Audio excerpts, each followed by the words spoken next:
चलो भाई, इस वीडियो में तुमको एक कहानी सुनाते हैं। कौन सी कहानी, देखना। मान लो क्या है, ये एक लड़की है। क्या है, ये एक लड़की है।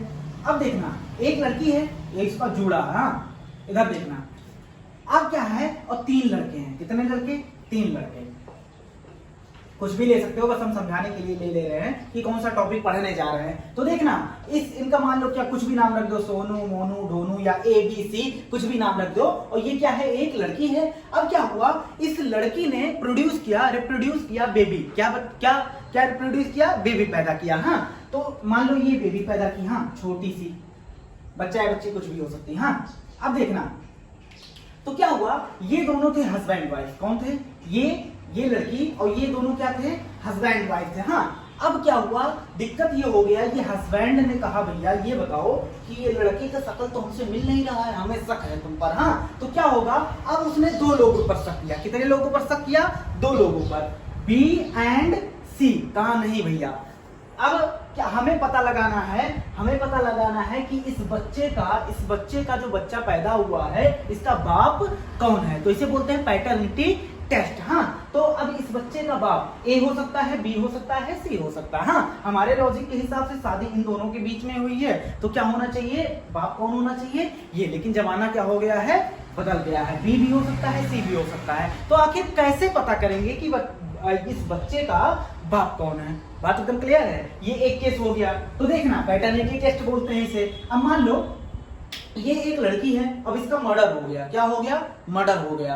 अब देखना, अब मर्डर होने के बाद क्या हुआ, हमें 3 लोगों पर शक हुआ कि 3 लोग मर्डर कर सकते हैं, एक A, एक B, एक C। तो हम कैसे पता लगाएंगे कि A वाला मर्डर किया है, कि B वाला मर्डर किया है, कि C वाला मर्डर किया है? इसी को पता लगाने के लिए पैटर्निटी चाहे टेस्ट हो गया, पिता का पता लगाना है, चाहे क्राइम का पता लगाना है कि कौन इसमें से मर्डर किया है, A या B या C। तो इसी के लिए आता है फिंगर प्रिंटिंग। क्या आता है? Finger printing. देखना, फिंगर प्रिंटिंग होता क्या है। फिंगर प्रिंटिंग नाम सुनते ही हमारे दिमाग में तुरंत आ जाता है, चलो भैया हमने क्या कर दिया, फिंगर प्रिंट किया, ये अंगूठा लगा दिया। लेकिन नहीं, देखना, तो फिंगर प्रिंटिंग जो होता है उसको देखना हम 2 भागों में बांट सकते हैं। कितने भागों में बांट सकते हैं? 2 भागों में बांट सकते हैं। एक होता है सिंपल फिंगर प्रिंटिंग। क्या होता है? एक होता है सिंपल फिंगर प्रिंटिंग। इसमें जो तुम्हारे दिमाग में आया है ना कि ऐसे जाके अंगूठा लगा दिए फिंगर प्रिंटिंग हो गया, वो वही वाला होता है। सिंपल फिंगर प्रिंटिंग में क्या किया जाता है, फिंगर टिप का यूज किया जाता है। ये फिंगर है, इसके टिप का यूज किया जाता है। अच्छा देखो, यहाँ कुछ रेखाएं गई होंगी पतली पतली सी। अगर तुम अपना उंगली के टिप पर देखो तो ऐसे ऐसे कई सारे रेखाएं हैं, छोटी छोटी क्या है, रेखाएं। ये सब रेखाएं क्या होती हैं, हर एक इंडिविजुअल में जितने भी इंडिविजुअल पाए जाते हैं, सभी इंडिविजुअल में ये रेखाएं क्या होती हैं, उंगली के टिप की रेखाएं क्या होती हैं, अलग अलग होती हैं। अब मान लो 5 इंडिविजुअल हैं, मान लो दुनिया में पूरे कितने इंडिविजुअल हैं, 1 लाख इंडिविजुअल, ऐसा मानने को बोलते हैं। हाँ, और 1 लाख में क्या है, 1 लाख इंडिविजुअल, सभी में क्या है, 1 लाख टाइप के रेखाएं हैं। इतनी बात एकदम क्लियर है। कहने का मतलब 1 लाख लोगों में 1 लाख तरीके की क्या है, रेखाएं हैं। तो क्या होगा, सभी में क्या है, रेखाएं अलग अलग हैं। तो इसका यूज कर सकते हैं आइडेंटिटी के लिए। जैसे मान लो कोई मर्डर करने गया है, अब दरवाजा खोला, लड़की को मारा,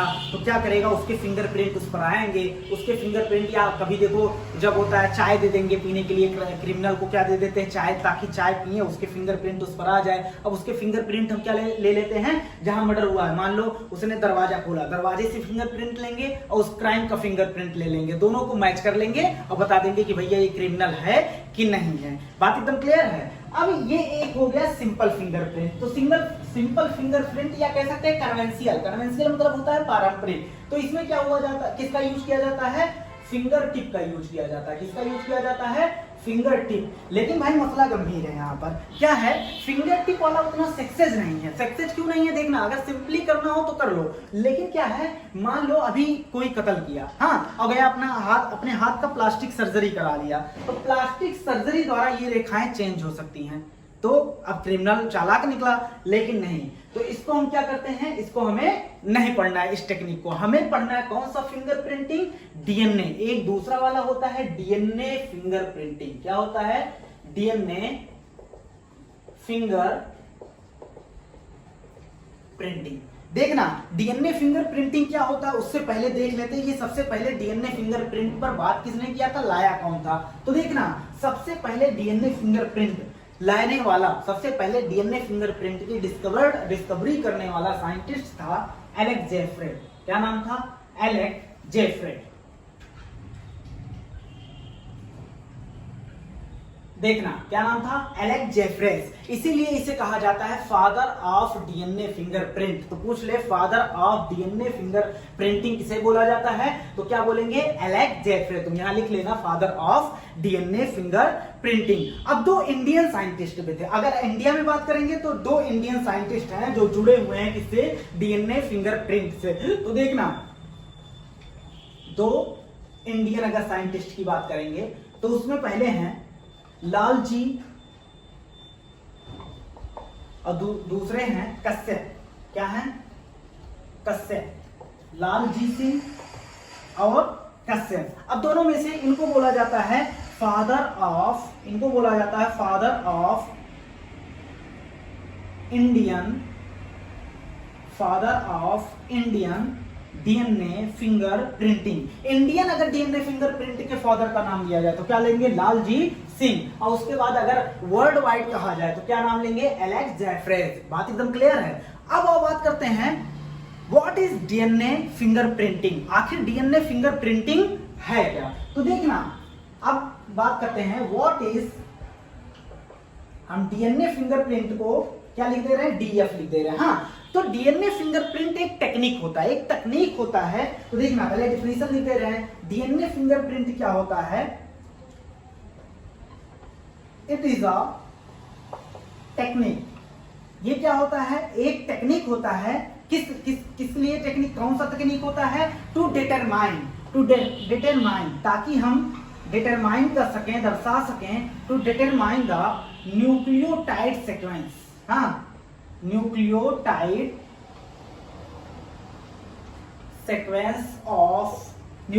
सीक्वेंस मतलब हम जानते हैं हमारा डीएनए क्या होता है, बेस पेयर का बना, उसमें क्या पाए जाते हैं, नाइट्रोजनस बेसेस पाए जाते हैं। उसी सीक्वेंस को हम क्या करेंगे, डिटरमाइन करेंगे। हाँ, तो क्या होता है डीएनए फिंगरप्रिंट, क्या होता है, इट इज अ टेक्निक। ये एक टेक्निक होता है to determine the DNA sequence of, देखना, of certain area of DNA, certain area of DNA. DNA मान लो इतना बड़ा है, क्या है, इतना बड़ा है। अब इसमें कितने बेस पेयर पाए जाते हैं, 3 बिलियन बेस पेयर। कितने बेस पेयर पाए जाते हैं, 3 बिलियन बेस पेयर पाए जाते हैं। अगर हम 3 बिलियन बेस पेयर को 3 बिलियन बेस पेयर को पढ़ेंगे, ये क्या है, ये सबसे खर्चीला और एक महंगा प्रोसेस और एक क्या है, मतलब बहुत बड़ी प्रोसेस हो जाएगी। यहाँ बहुत टाइम टेकिंग प्रोसेस हो जाएगी। तो क्या करेंगे, हम पूरे डीएनए को क्या करते हैं, पूरे डीएनए को रिसर्च पर्पस में यूज नहीं करते। उसका कुछ डीएनए का टुकड़ा लेते हैं, उसी को क्या करते हैं, उसी को लेते हैं डीएनए फिंगर प्रिंटिंग में। तो देखना, तो क्या है डीएनए फिंगर प्रिंटिंग क्या होता है, it is a technique to determine, या एक तकनीक होता है डिटरमाइन करने के लिए न्यूक्लियोटाइड सीक्वेंसेस, हाँ, sequences of certain area of DNA. DNA का कुछ एरिया लेंगे, उसके क्या करेंगे, उसके सीक्वेंस को क्या करेंगे, डिटरमाइन करेंगे। अच्छा, कौन सा एरिया लेंगे, देखना कौन सा एरिया लेंगे, विच आर यूनिक, जो यूनिक होगा, which are unique for each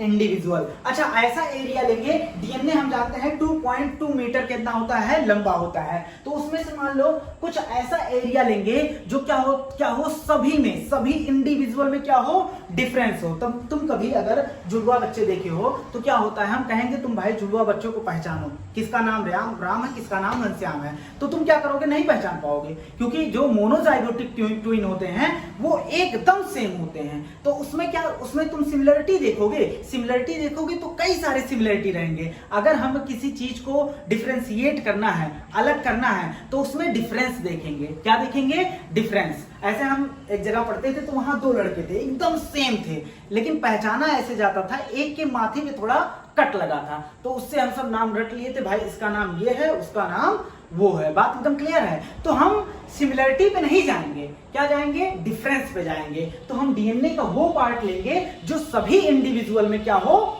अलग हो। बात एकदम क्लियर है। तो देखना, तो सर्टेन एरिया डीएनए लेंगे विच आर, जो क्या हो, which are unique for each individual, जो प्रत्येक इंडिविजुअल में क्या होना चाहिए, यूनिक होना चाहिए। हमने बताया था ह्यूमन जीनोम प्रोजेक्ट में, हमने जब ह्यूमन जीनोम की सीक्वेंसिंग किया था तो हमें क्या मिला, हमें क्या पता चला था कि ह्यूमन जीनोम जो होता है, क्या ह्यूमन जीनोम जो होता है वो, उसमें कितने सीक्वेंस पाए जाते हैं, कितने बेस पेयर का सीक्वेंस होता है, उसमें जो होता है 3, अगर मोटा मोटा एक ऊपरी ऊपरी माने तो क्या होता है, 3 बिलियन बेस पेयर का क्या होता है, 3 बिलियन बेस पेयर की पूरी सीक्वेंसिंग हमने की थी। अब देखना, हम ह्यूमन और सारे ह्यूमन, तो सभी में कितने बेस पेयर होंगे, 3 बिलियन बेस पेयर होंगे। हाँ, अब देखना, इस 3 बिलियन में से अगर हम देखें तो 99.9% क्या होता है, बेस पेयर जो होता है वो सेम होता है। किसमें, एमंग ह्यूमन, जितने भी ह्यूमन हैं वो आपस में सिमिलरिटीज रखते हैं। उनका डीएनए सीक्वेंस कितना, 99.9। तुम कह दोगे सर इसको 100 भी कर दो तो क्या दिक्कत है, नहीं भाई, 0.1% का डिफरेंस होता है। अगर तुम्हारा चेहरा हमारा चेहरा आपस में अलग है, हाँ, और सभी इंडिविजुअल का चेहरा लगभग अलग है, तो हम क्या कितने परसेंट की वजह से हो रहा है, 0.1% की वजह से हो रहा है। कितने परसेंट, 0.1% डिफरेंस की वजह से क्या है, हम ह्यूमन आपस में क्या है, ह्यूमन होते हुए भी क्या है, अलग अलग हैं। अच्छा, 0.1 का अगर तुम 3 बिलियन का 0.1% निकालोगे तो क्या कितना आएगा, 3 × 10⁶, मतलब कि इसे कितना बोलेंगे, 3 मिलियन बेस पेयर का क्या है, सभी ह्यूमन में डिफरेंस है। इतनी बात एकदम क्लियर है। तो हम लिख सकते हैं 0.1% क्या है, डिफरेंस है। अब देखना, अगर हम बात करते हैं तो डीएनए फिंगरप्रिंटिंग प्रत्येक पर्सन में क्या होता है, स्पेसिफिक होता है। तो देखना, डीएनए फिंगरप्रिंटिंग हर एक पर्सन, हर एक इंडिविजुअल में क्या होता है, स्पेसिफिक होता है, खास होता है, अलग होता है। तो देखना, अगर हम लिख सकते हैं, और मान लो हमारा क्या है, हम क्या है, एक इंडिविजुअल है, हाँ, हम ह्यूमन ही हैं, तो क्या है, हमारा चाहे स्किन का सेल ले लो, चाहे हेयर फॉलिकल, हेयर जब तोड़ोगे तो हेयर फॉलिकल सेल ले लो, चाहे ब्लड सेल ले लो, चाहे स्पर्म ले लो, चाहे जो ले लो, सबका डीएनए फिंगरप्रिंट क्या होगा, सेम होगा। तो हमें पता है, मान लो ये क्या है, ये आपस में 4 लोग हैं, और चारों का हमने देखा, इसका भी डीएनए फिंगरप्रिंट अलग है, इसका भी डीएनए फिंगरप्रिंट अलग है, इसका भी डीएनए फिंगरप्रिंट अलग है, इसका भी डीएनए फिंगरप्रिंट अलग है। लेकिन अब हम चारों का नहीं देख के एक में देखेंगे। तो चाहे इसकी स्किन के सेल ले लो, चाहे हेयर फॉलिकल का सेल ले लो, और चाहे इसका स्पर्म ले लो, चाहे जहां की सेल ले लो, सब में डीएनए फिंगरप्रिंट क्या होगा, सेम होगा। बात एकदम क्लियर है। तो अलग अलग इंडिविजुअल में अलग अलग डीएनए फिंगरप्रिंटिंग, और सेम इंडिविजुअल में चाहे तुम किसी भी सेल की बात कर लो, चाहे तुम किसी भी टिश्यू की बात कर लो, चाहे तुम किसी भी ऑर्गन की बात कर लो, सब में क्या होगा, डीएनए फिंगरप्रिंटिंग सेम होगा। तो इस बात को हम लिख दे रहे हैं। तो क्या है, DNA fingerprinting, DNA fingerprinting for every cell ले लो, या टिश्यू ले लो, या ऑर्गन ले लो, ऑफ अ पर्सन। हाँ, यहां इंपॉर्टेंट है, एक बंदे की बात की जा रही है, एक बंदे का, चाहे तुम सेल ले लो, चाहे तुम टिश्यू ले लो, और चाहे तुम ऑर्गन ले लो। अच्छा, ये सेल कौन सा हो सकता है, तुम्हारा हेयर फॉलिकल सेल हो सकता है,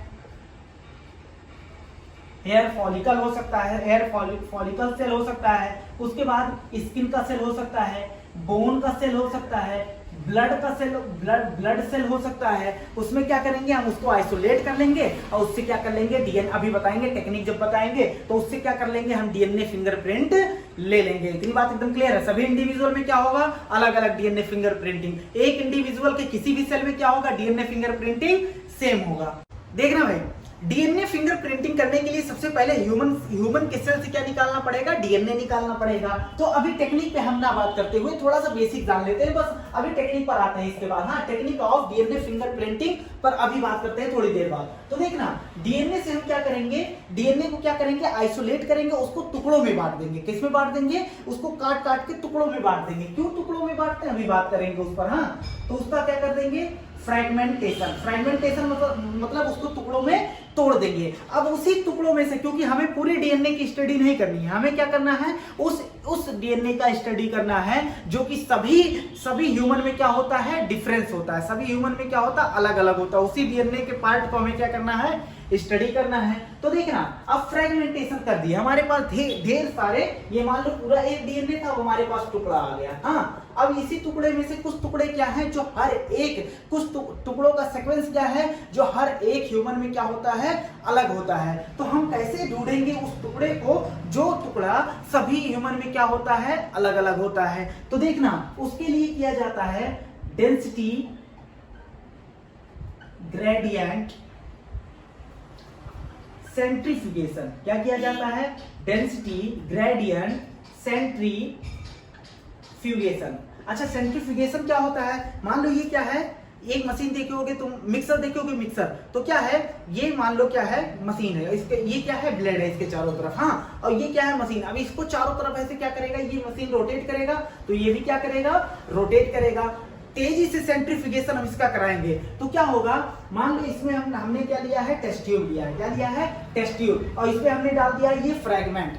तो क्या होगा, ज्यादा डेंसिटी, सेंट्रीफ्यूगेशन के बाद ज्यादा डेंसिटी वाले क्या होंगे, ज्यादा डेंसिटी वाले फ्रैगमेंट नीचे की तरफ बैठ जाएंगे और कम डेंसिटी वाले क्या होंगे, ऊपर की तरफ रहेंगे। तो डेंसिटी में क्या आ रहा है, डिफरेंस आ रहा है। डिफरेंस ग्रेडियंट का मतलब क्या होता है, डिफरेंस। और किसमें डिफरेंस, डेंसिटी में। कैसे हम किए, सेंट्रीफ्यूगेशन द्वारा। हाँ, तो देखना, अब नीचे की तरफ जो बैठेंगे उसे उस फ्रैगमेंट को क्या, उस फ्रैगमेंट की डेंसिटी क्या होगी, ज्यादा। अब इसे बोला जाता है बल्क डीएनए। क्या बोला जाता है, बल्क डीएनए। अब देखना, उसके बाद जो होता है, जो ऊपर की तरफ रहता है उसे बोलते हैं रेपिटेटिव डीएनए। क्या बोलते हैं, रेपिटेटिव डीएनए। क्या होता है रेपिटेटिव डीएनए, बताते हैं अभी। हाँ, रेपिटेटिव डीएनए बोलते हैं। अब देखना, तो बल्क डीएनए को, रेपिटेटिव डीएनए को और जितने भी डीएनए हैं उससे अलग पूछ ले, अगर तुमसे बताओ, रेपिटेटिव डीएनए को बल्क डीएनए से अलग करने के लिए क्या किया जाता है,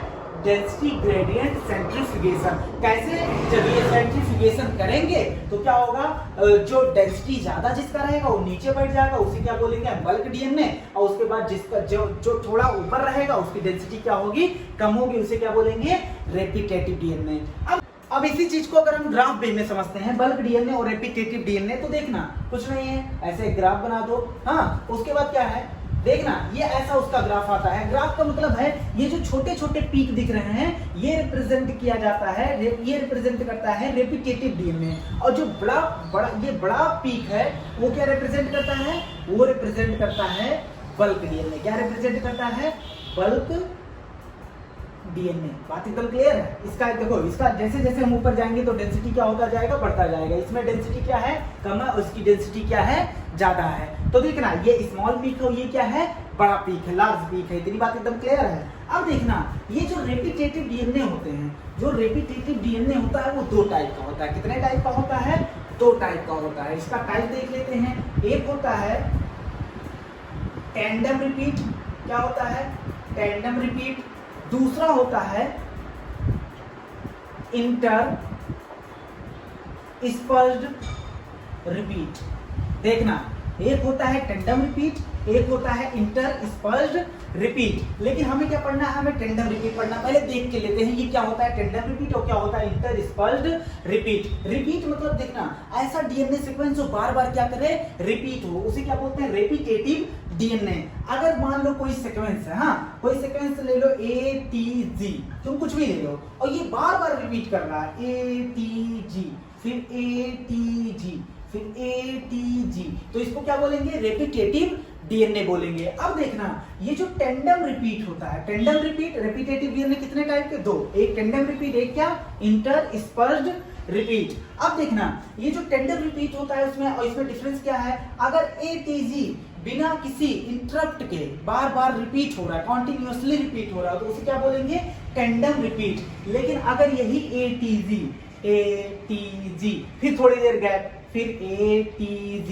फिर गैप, फिर ATG, तो इसे क्या बोलेंगे, इंटरस्पर्स्ड रिपीट बोलेंगे। हाँ, तो टेंडम रिपीट मतलब जो रिपीट है, इसमें कितने बेस पेयर का रिपीट है, कितने बेसिस का रिपीट है, 3। हाँ, कितने बेसिस का रिपीट है, 3। अब देखना, तो 3 3 3, और इसमें कितना, इसमें कितने का है, 3। हालांकि और ज्यादा भी हो सकते हैं, हम समझाने के लिए 3 ले लिए, लेकिन इसमें बीच में गैप आ जा रहा है, लेकिन इसमें गैप नहीं आ रहा है। तो टेंडम रिपीट मतलब जो कॉन्टिन्यूसली रिपीट हो, और इंटरस्पर्स्ड मतलब जिसमें बीच बीच में गैप आए, लेकिन हमें ये नहीं पढ़ना। हाँ, ये हमें इंटरस्पर्स्ड नहीं पढ़ना है, बात एकदम क्लियर है। अब देखना, तो टेंडम रिपीट की बात करते हैं। टेंडम रिपीट को फिर से 2 भागों में बांटा गया, लेकिन 2 भाग हम नहीं पढ़ेंगे। टेंडम रिपीट में सीधा बात करते हैं, एक होता है, एक टाइप होता है इसका सैटेलाइट डीएनए। क्या होता है, सैटेलाइट डीएनए। देखो, सैटेलाइट डीएनए को क्या कह दिया जाता है, रेपिटेटिव डीएनए। लेकिन हम बता रहे हैं रेपिटेटिव डीएनए एक बड़ा वर्ड है, उसमें कौन आता है, टेंडम रिपीट, और टेंडम रिपीट के अंदर कौन आता है, सैटेलाइट डीएनए। देखना, सैटेलाइट डीएनए जो होता है, इसमें क्या होता है, मतलब इसमें जो सीक्वेंस रिपीट हो रहा होगा वो बार बार मतलब कॉन्टिन्यूसली रिपीट हो रहा होगा। हाँ, देखना, सैटेलाइट डीएनए को फिर से बांटा गया है 2 भागों में। कितने भागों में बांटा गया है, 2 भागों में। एक होता है मिनी सैटेलाइट। क्या होता है, मिनी सैटेलाइट। एक होता है माइक्रो सैटेलाइट। एक होता है मिनी सैटेलाइट, एक होता है माइक्रो सैटेलाइट। अब देखना, सैटेलाइट डीएनए को किस बेस पर बांटा गया है ये देख लेते हैं, बहुत इंपॉर्टेंट क्वेश्चन है। सैटेलाइट को मिनी और माइक्रो में किस बेस पर बांटा गया है, तो ये बेस देख लेते हैं। हाँ, देखना, 3 बेस है। एक है कि बेस कंपोजिशन, उसमें क्या है, बेस कंपोजिशन। बेस कंपोजिशन मतलब क्या होता है, उसमें GC का कंटेंट कितना है, AT कंटेंट कितना है। ये GC कंटेंट और AT कंटेंट के हिसाब से, कंपोजिशन के हिसाब से हम सैटेलाइट डीएनए को मिनी और माइक्रो में बांट सकते हैं। उसके बाद देखना भाई, उसके बाद क्या है, लेंथ मतलब length of satellite DNA. Satellite DNA का लेंथ कितना है। जैसे मान लो हमने क्या बताया, ATG ये हो गया, और तुम्हारे सामने एक है ATG। तो बताओ लेंथ किसका बड़ा है, लेंथ इसका बड़ा है कि इसका बड़ा है, लेंथ इसका बड़ा है। तो लेंथ के आधार पे भी सैटेलाइट डीएनए को 2 भागों में बांटा जा सकता है, मिनी सैटेलाइट और माइक्रो सैटेलाइट। उसके बाद होता है number of repetitive, number of repeat, सीधा लिख रहे हैं। हाँ, नंबर ऑफ रिपीट मतलब कोई सीक्वेंस कितनी बार रिपीट हुआ। अभी हमने ऊपर वाले में लिखा था, यहाँ 2 बार रिपीट हुआ, और नीचे वाले में क्या हुआ है, 3 बार रिपीट हुआ है। तो इस हिसाब से भी कि हम क्या सैटेलाइट डीएनए को मिनी एंड माइक्रो सैटेलाइट में बांट सकते हैं। बात एकदम क्लियर है। तो किस आधार, क्या आधार लिया हमने, 3 आधार लिया, एक बेस कंपोजिशन, एक लेंथ, एक नंबर ऑफ रिपीट मतलब कितनी बार कोई सीक्वेंस रिपीट हो रहा है। अब देखना, अगर हम मिनी सैटेलाइट की बात करते हैं, तो देखना, अगर हम बात करते हैं, इधर बात कर ले रहे हैं। हाँ, मिनी सैटेलाइट देखना, इधर मिनी एंड माइक्रो, इधर देखना। मिनी सैटेलाइट क्या होता है, मतलब मिनी सैटेलाइट क्या होता है, सबसे पहली बार रेपिटेटिव डीएनए मतलब सीक्वेंस बार बार रिपीट हो रहा है। उसमें भी टेंडम मतलब क्या होता है, वो सीक्वेंस क्या हो रहा है, कॉन्टिन्यूसली रिपीट हो रहा है। उसमें भी 2 टाइप का, मिनी सैटेलाइट और माइक्रो सैटेलाइट। मिनी सैटेलाइट का मतलब होता है अगर 11 से 60 बेस पेयर, 11 से 60 बेस पेयर बार बार रिपीट कर रहा है। हमने 3 बेस पेयर लिया था, अगर 11 से 60 मान लो एक कोई वैल्यू लिया, 11 सीक्वेंस बार बार रिपीट हो रहा है, उसे क्या बोलेंगे, मिनी सैटेलाइट। अगर देखो भाई 2 से 10 बेस पेयर बार बार रिपीट हो रहा है, तो उसे क्या बोलेंगे, माइक्रो सैटेलाइट। ये वैल्यू तुम्हें रखना नहीं है, ये वैल्यू तुम्हें अलग अलग जगह पर अलग अलग मिल सकती है। हाँ, अब देखना, अगर हम बात करते हैं तो वैल्यू तुम्हें नहीं रखना, बस हम एक समझाने के लिए बता दे रहे हैं। मिनी और माइक्रो सैटेलाइट कहने का मतलब ये है, अगर सीक्वेंस तुम्हें बताना है AT बार बार कितने सीक्वेंस रिपीट हो रहे हैं? 2।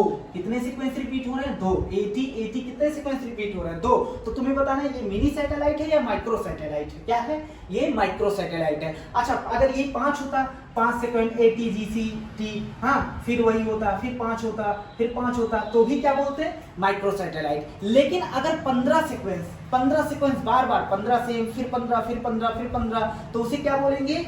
Mini satellite. क्योंकि 11 से 60 बेस पेयर के बीच में अगर रिपीट होगा कोई सीक्वेंस तो उसे मिनी सैटेलाइट बोलेंगे। और माइक्रो किसको बोलेंगे? 2 से 10 पेयर अगर बार बार रिपीट करेगा तो क्या बोलेंगे? माइक्रो सैटेलाइट बोलेंगे। हाँ, इसको इस वैल्यू को दिमाग में ना रखना, बस ऐसे हमने समझाने के लिए बोल दिया। ये वैल्यू तुम्हारा बदल सकता है, अलग अलग जगह अलग अलग दिख सकता है। हाँ, अब देखना, अगर हम बात करते हैं मिनी सैटेलाइट, किसकी बात करते हैं? मिनी सैटेलाइट और माइक्रो सैटेलाइट। देखना, मिनी सैटेलाइट पे पहले बात करते हैं, छोड़ो तुम, ये देखना इधर, ये हमने बना दिया DNA। हाँ, हम मिनी सैटेलाइट की बात कर रहे हैं। किसकी बात कर रहे हैं? Mini satellite. देखना, तो मिनी सैटेलाइट की बात कर रहे हैं, लेकिन हम 11 सीक्वेंस नहीं बनाएंगे, हम सीधा लिख दिया हम। हाँ, 11, फिर कोई 11। अब 11 में क्या हो सकता है? ATGCTC, ऐसे मतलब 11 बेस पेयर है। हाँ, 11 बेसेस है, फिर 11 रिपीट। अच्छा बताओ, ये कॉन्टिन्यूसली रिपीट होगा कि बीच बीच में गैप आएगा? बीच बीच में गैप नहीं आएगा, क्योंकि ये टेंडम रिपीट। हाँ, तो देखना, फिर 11, फिर 11, फिर 11। देखो ये क्या हो रहा है? 11 सीक्वेंस बार बार रिपीट कर रहे हैं। 11 सीक्वेंस, ये 11 सीक्वेंस है, ये 11 सीक्वेंस है, ये 11 सीक्वेंस है, ये 11 सीक्वेंस है, ये 11 सीक्वेंस है, ये 11 सीक्वेंस है। कोई ऑर्गेनिज्म में 12 हो सकता है, किसी ह्यूमन की बात कर रहे हैं, किसी ह्यूमन में 13 हो सकता है, किसी में 14, किसी में 60 हो सकता है। बात एकदम क्लियर है? तो ये बार बार रिपीट कर रहा है, इसका रिपीटिशन क्या हो रहा है? बार बार क्या हो रहा है? रिपीट कर रहा है। हाँ, तो देखना, इसमें जो रिपीटिशन हो रहा है वो देखना, ये रिपीटिशन कितनी बार हुआ है? 1 2 3 4 5 6। लेकिन ये जो होता है 2 से 200 टाइम, 2 से 200 बार हो सकता है। मतलब ये 11 सीक्वेंस मिनिमम 2 बार रिपीटिशन इसका हो सकता है, और मैक्सिमम 200 से 200 बार रिपीट हो सकता है। बात एकदम क्लियर है? तो देखना, इसका रिपीटिशन कितना हो सकता है? 2 से 200 टाइम। अब देखना, अलग अलग इंडिविजुअल में इसका नंबर क्या होता है? वेरी करता है। अच्छा, हम किसकी बात कर रहे हैं? मिनी की बात कर रहे हैं। हाँ, माइक्रो पे भी नहीं बात कर रहे हैं। अलग अलग इंडिविजुअल में क्या होगा? इसके नंबर क्या होगा? वेरिएबल होगा, वेरी करेगा। इसीलिए मिनी सैटेलाइट को बोलते हैं variable number of tandem repeat. क्या बोलते हैं? वेरिएबल नंबर ऑफ टेंडम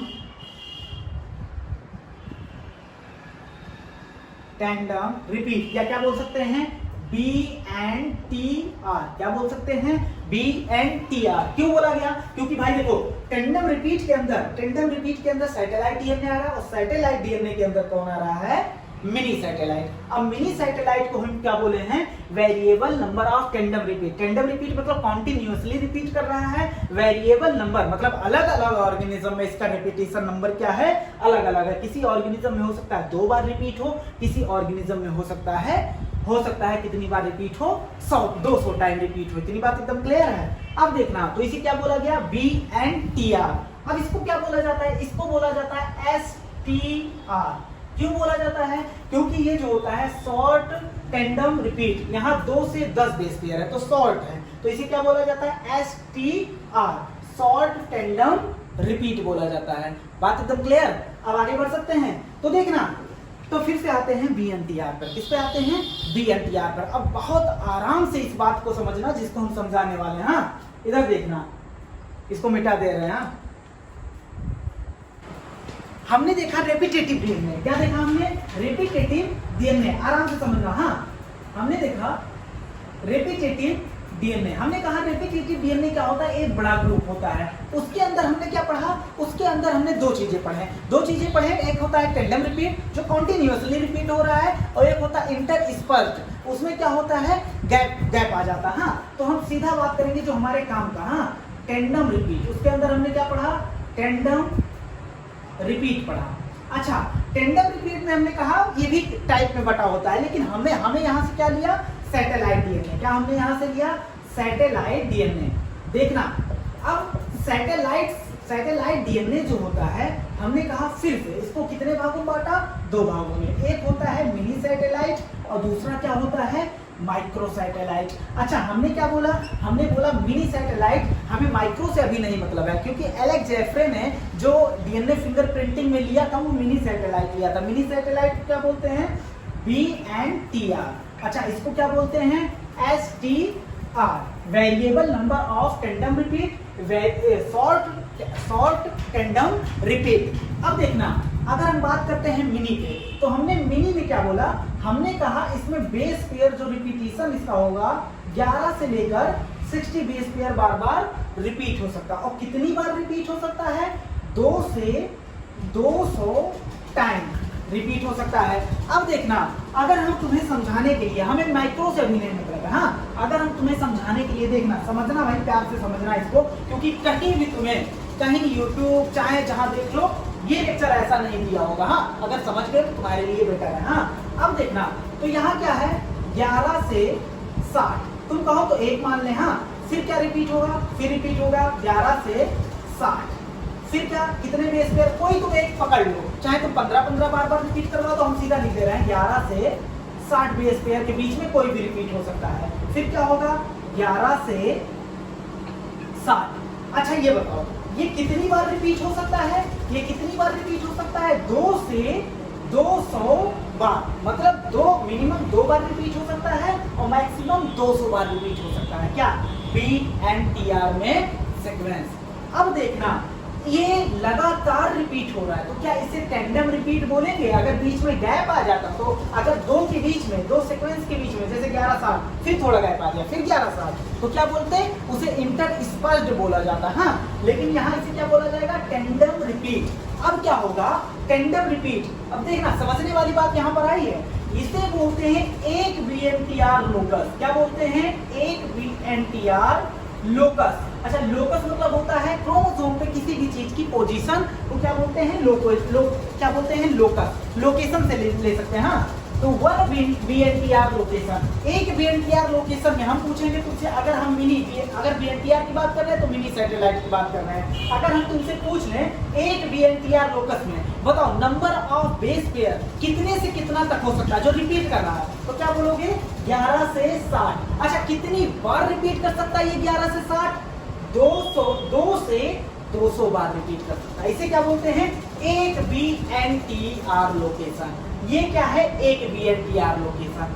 ऐसे क्या होते हैं, ऐसे 2 से 200 टाइम रिपीट होगा। हाँ 11 से 60 के बीच में हो सकता है दूसरा BNTR लोकेशन, और क्या है तीसरा BNTR लोकेशन। ऐसे ह्यूमन में जो होता है 60 BNTR लोकेशन पाए जाते हैं। कितने पाए जाते हैं, 60 BNTR लोकेशन इन ह्यूमन। तो देखना बहुत इंपॉर्टेंट है ये, इन डाटा नहीं याद रखना, बस समझाने के लिए बोल दिया हमने। हाँ 60 BNTR लोकस, लोकेशन बोल दो, नहीं लोकस बोल दो ज्यादा सही रहेगा, लोकस लोकेशन से तुलना कर सकते हैं। हाँ तो ह्यूमन में कितना पाया जाता है, 60। प्रत्येक ह्यूमन में, एक ह्यूमन में नहीं, हमारे अंदर भी, तुम्हारे अंदर भी, और सबके अंदर क्या पाया जाता है, 60 BNTR लोकेशन। भाई समझ गए ना, एक BNTR भी क्या होगा, नंबर ऑफ रिपीट 11 से 60 हो सकता है, number of base pair repeat 11 से 60 हो सकता है। कितनी बार रिपीट कर सकता है, 2 से 200 बार रिपीट कर सकता है। तो ऐसे मिलकर बना एक BNTR। अब कुछ लोग कहेंगे सर बीच में गैप आ गया, तो भाई 2 सीक्वेंस, जैसे 11 और 60 के बीच में अगर गैप आता तो ये 2-3-4 बार चल गया ना, तो ये टेंडम हो गया। अगर तुम कहते सर बीच में गैप आ गया, इंटरस्पर्स्ड मानो, नहीं, अगर दो रिपीट के बीच में, जैसे ये 11-60 है, 11-60 है, इसके बीच में रिपीट आ जाता, तो तुरंत रिपीट आ जाता, तो क्या बोलते हैं, जैसे 11-60 खत्म हुआ, थोड़ा रिपीट आ गया, यहाँ तो 3-4 बार रिपीट हो गया, तो 3-4 बार रिपीट हो गया मतलब टेंडम रिपीट हो गया। तो ऐसे 60 BNTR लोकस पाए जाते हैं, किसमें, प्रत्येक ह्यूमन में। अब कोई भी दुनिया का ऐसा ह्यूमन नहीं है, देखो मोनोजाइगोटिक की जब हम डीएनए फिंगरप्रिंट की बात करेंगे तो मोनोजाइगोटिक की बात नहीं करेंगे। क्यों, क्योंकि मोनोजाइगोटिक क्या होता है, उसका डीएनए कंपोजिशन एकदम क्या होता है, सेम होता है। तो पूछ ले डीएनए फिंगरप्रिंटिंग किसका नहीं किया जा सकता, किस डीएनए फिंगरप्रिंटिंग द्वारा किसमें नहीं पता लगाया जा सकता, तो किसमें, मोनोजाइगोटिक ट्विंस। हाँ इतनी बात एकदम, जो जुड़े बच्चे होते हैं मोनोजाइगोटिक द्वारा, मोनोजाइगोट एक जाइगोट द्वारा, हाँ तो देखना ऐसे 60 VNTR लोकेशन ह्यूमन में पाया जाता है। अब क्या होता है, कोई भी ह्यूमन ऐसा नहीं है जिसमें 60 के 60 VNTR लोकस का हो एग्जैक्ट सेम हो। तो कुछ ना कुछ क्या होगा, चाहे इसका लेंथ छोटा, फिर दूसरे ह्यूमन में थोड़ा बड़ा नंबर ऑफ रिपीट 5 बार, फिर उसमें मान लो अब एक ह्यूमन है उसमें क्या हो रहा है, रिपीट जो हो रहा है बेस पेयर रिपीट बार बार हो रहा है, 15 रिपीट हो रहा है, और ये 15 जो है 100 बार रिपीट कर रहा है। हाँ 100 बार रिपीट कर रहा है, फिर 1500 मतलब कुल मिला जुला के कहने का मतलब है, मान लो ये एक ह्यूमन है, एक 4 ह्यूमन है, इसका हमने 60 VNTR लोकस आइडेंटिफाई किया, इसका 60 VNTR लोकस आइडेंटिफाई किया, इसका 60 VNTR लोकस आइडेंटिफाई किया, इसका। अब चारों को हमने मैच किया। ऐसा नहीं हो सकता कि चारों में, मोनोजाइगोटिक की बात नहीं कर रहे हैं, कि चारों में एग्जैक्ट सेम आ जाए। हाँ उसका क्या होगा, लेंथ साइज क्या होगा, अलग अलग होगा। इसमें एग्जैक्ट नहीं होगा, हो सकता है थोड़ा बहुत मैच कर जाए, हो सकता है ज्यादा मैच कर जाए, लेकिन एग्जैक्ट सेम नहीं होगा। तो इसीलिए VNTR जब सब में अलग होता है तो VNTR को हम क्या कर लेते हैं, VNTR का सैंपल ले लेते हैं, उसके बाद सभी इंडिविजुअल से क्या कर लेते हैं, मैच करवा लेते हैं। उसके बाद हमें पता चल जाता है कि किसने क्राइम किया है। मान लो तुम ऐसा देख लो कि मान लो ये क्या है, इसका मर्डर हुआ है, इस बंदे का मर्डर हुआ है, डब्बे की तरह बना ले रहा है, और हमें शक है इन पर, इन दोनों पर शक है। हाँ अब इन दोनों पर शक है, इनका A और B, और इनका मर्डर हुआ है। अब इस मर्डर जो हुआ है उस पे क्या हो गया है, कातिल का ब्लड छूट गया। किसका ब्लड, जिसने इसको मारा है उसका ब्लड, चाहे A चाहे B, उसका ब्लड गिर गया है, या मान लो स्पर्म आ गया है, या मान लो सलाइवा आ गया है, कुछ भी आ गया, तो उससे क्या करेंगे, उसके सेल से जो ब्लड है, मान लो ब्लड गिरा है, वहां सेल से DNA निकालेंगे, क्योंकि एक सेल मिल जाए हमारा काम बन जाएगा। DNA निकालेंगे, DNA से लो भाई हमने VNTR लगा दिया। हाँ कितने, 60 VNTR लोकस है, हमने 60 के 60 क्या कर दिए, अरेंज कर दिए ऐसे। अब हम क्या कर लेंगे, अब हम क्या करेंगे, मैच करेंगे, किससे, A और B से। हाँ A और B से क्या करेंगे, मैच कर लेंगे, क्योंकि ये जिसका मर्डर हुआ उसका सैंपल नहीं लिए हैं, मर्डर जिसका हुआ है उस पे जिसका ब्लड गिरा है A या B, हाँ तो उसका क्या किया हमने, DNA निकाल के सैंपल लिया है। हम क्या करेंगे, 60 के 60 VNTR मैच करा लेंगे। हमने देखा भाई कि ये दोनों आपस में क्या हैं, एग्जैक्ट सेम है, मतलब इसका ब्लड इस पर गिरा था तो खूनी ये है। अभी हमने टेक्निक पे बात नहीं किया है, अभी हम बात करेंगे टेक्निक ऑफ आखिर में कैसे DNA फिंगरप्रिंटिंग किया जाता है। DNA फिंगरप्रिंट जानने से पहले एक चीज जान लेते हैं। देखना सैटेलाइट DNA जो हमने बताया है, सैटेलाइट DNA कोडिंग पार्ट नहीं होता, DNA का कोडिंग पार्ट नहीं होता। क्यों, क्योंकि ये किसी भी प्रोटीन के लिए कोड नहीं होता। तो देखना जो सैटेलाइट DNA होता है, अच्छा सैटेलाइट DNA हमने कितने टाइप का बताया है, सैटेलाइट DNA हमने 2 बताए, एक क्या, एक मिनी सैटेलाइट, एक माइक्रो सैटेलाइट। तो देखना अच्छा मिनी सैटेलाइट को क्या हमने बोला था, VNTR, माइक्रो सैटेलाइट को क्या बोला था STR। हाँ देखना तो सैटेलाइट DNA जो होता है इसमें कौन कौन आता है, VNTR, variable number of tandem repeat, STR, short tandem repeat. अब देखना अगर हम बात करते हैं सैटेलाइट DNA जो होता है ये शो करता है पॉलीमॉर्फिज्म। व्हाट इज पॉलीमॉर्फिज्म, देखना तो सैटेलाइट DNA क्या शो करता है, पॉलीमॉर्फिज्म। देखना भाई तुम सीधा लिख दो, शो करता है DNA पॉलीमॉर्फिज्म। हाँ क्या लिख देते हैं, DNA पॉलीमॉर्फिज्म। हाँ DNA पॉलीमॉर्फिज्म। अच्छा देखना DNA मतलब तो हम सब जानते हैं DNA क्या होता है, जेनेटिक मटेरियल होता है। पॉलीमॉर्फिज्म मतलब होता है वेरिएशन। क्या होता है, वेरिएशन, चेंज। हाँ तो DNA पॉलीमॉर्फिज्म का पूरा क्या लिख सकते हैं, इसका डिफिनेशन क्या लिख सकते हैं, वेरिएशन इन DNA में वेरिएशन को क्या बोलेंगे, पॉलीमॉर्फिज्म बोलेंगे। बात एकदम क्लियर है। अब देखना वेरिएशन मतलब क्या होता है, चेंज, वेरी करना। हाँ अब कैसे रख सकते हैं, देखना पॉली मतलब एक से ज्यादा, मॉर्फिज्म मतलब मॉर्फिज्म से क्या लिया गया है, मॉर्फोलॉजी, एक से ज्यादा मॉर्फोलॉजी मतलब बहुत सारे मॉर्फोलॉजी, कई सारे टाइप के मॉर्फोलॉजी, तो कई सारे डिफरेंट टाइप। तो हम कह सकते हैं मॉर्फोलॉजी क्या कर रहा है, वेरी कर रहा है, यहीं से इसका नाम पड़ा है क्या, पॉलीमॉर्फिज्म। इतना सब नहीं जानना है, DNA पॉलीमॉर्फिज्म मतलब क्या होता है, वेरिएशन इन DNA। हमें पता है 99 0.9% डीएनए ह्यूमन का सीक्वेंस क्या होता है, सभी ह्यूमन में सेम होता है, केवल 0.1% क्या होता है, डिफरेंस होता है। उसी डिफरेंस पे हमने उसी डिफरेंस पे खड़ा है डीएनए फिंगरप्रिंटिंग। वही डिफरेंस देख के हम क्या करते हैं, डीएनए फिंगरप्रिंटिंग करते हैं। तो हम कह सकते हैं पॉलीमॉर्फिज्म, जो डीएनए में वेरिएशन है, वो एक आधार होता है किसका, डीएनए फिंगरप्रिंटिंग का आधार होता है। इसके बिना डीएनए फिंगरप्रिंटिंग हो ही नहीं पाएगा, क्योंकि हमने बताया था कि 99.9% सिमिलरिटी है, तो सभी ऑर्गेनिज्म में हम सिमिलरिटीज नहीं देखेंगे, हम क्या देखेंगे, डिफरेंस देखेंगे। तो देखना हम लिख सकते हैं ये जो पॉलीमॉर्फिज्म है ये क्या करता है, पॉलीमॉर्फिज्म सबसे पहली बात हम लिख सकते हैं इसमें, पॉलीमॉर्फिज्म जो होता है बेसिस ऑफ, क्या होता है, basis of DNA finger printing. हाँ, एफपी मतलब फिंगर प्रिंटिंग। तो ये क्या होता है, पॉलीमॉर्फिज्म आधार होता है डीएनए फिंगर प्रिंटिंग का। अब दूसरा देखना, अच्छा ये बताओ हम अपने पापा से क्या होते हैं, पापा मम्मी से क्या होते हैं, अलग होते हैं, मतलब हमारा चेहरा एकदम एग्जैक्ट मैच नहीं करता। क्यों नहीं करता, क्योंकि उनसे हमारा चेहरा वेरी करता है। किसकी वजह से, यही पॉलीमॉर्फिज्म की वजह से। इसका मतलब पॉलीमॉर्फिज्म जो है वो इनहेरिट होता है, कहां से,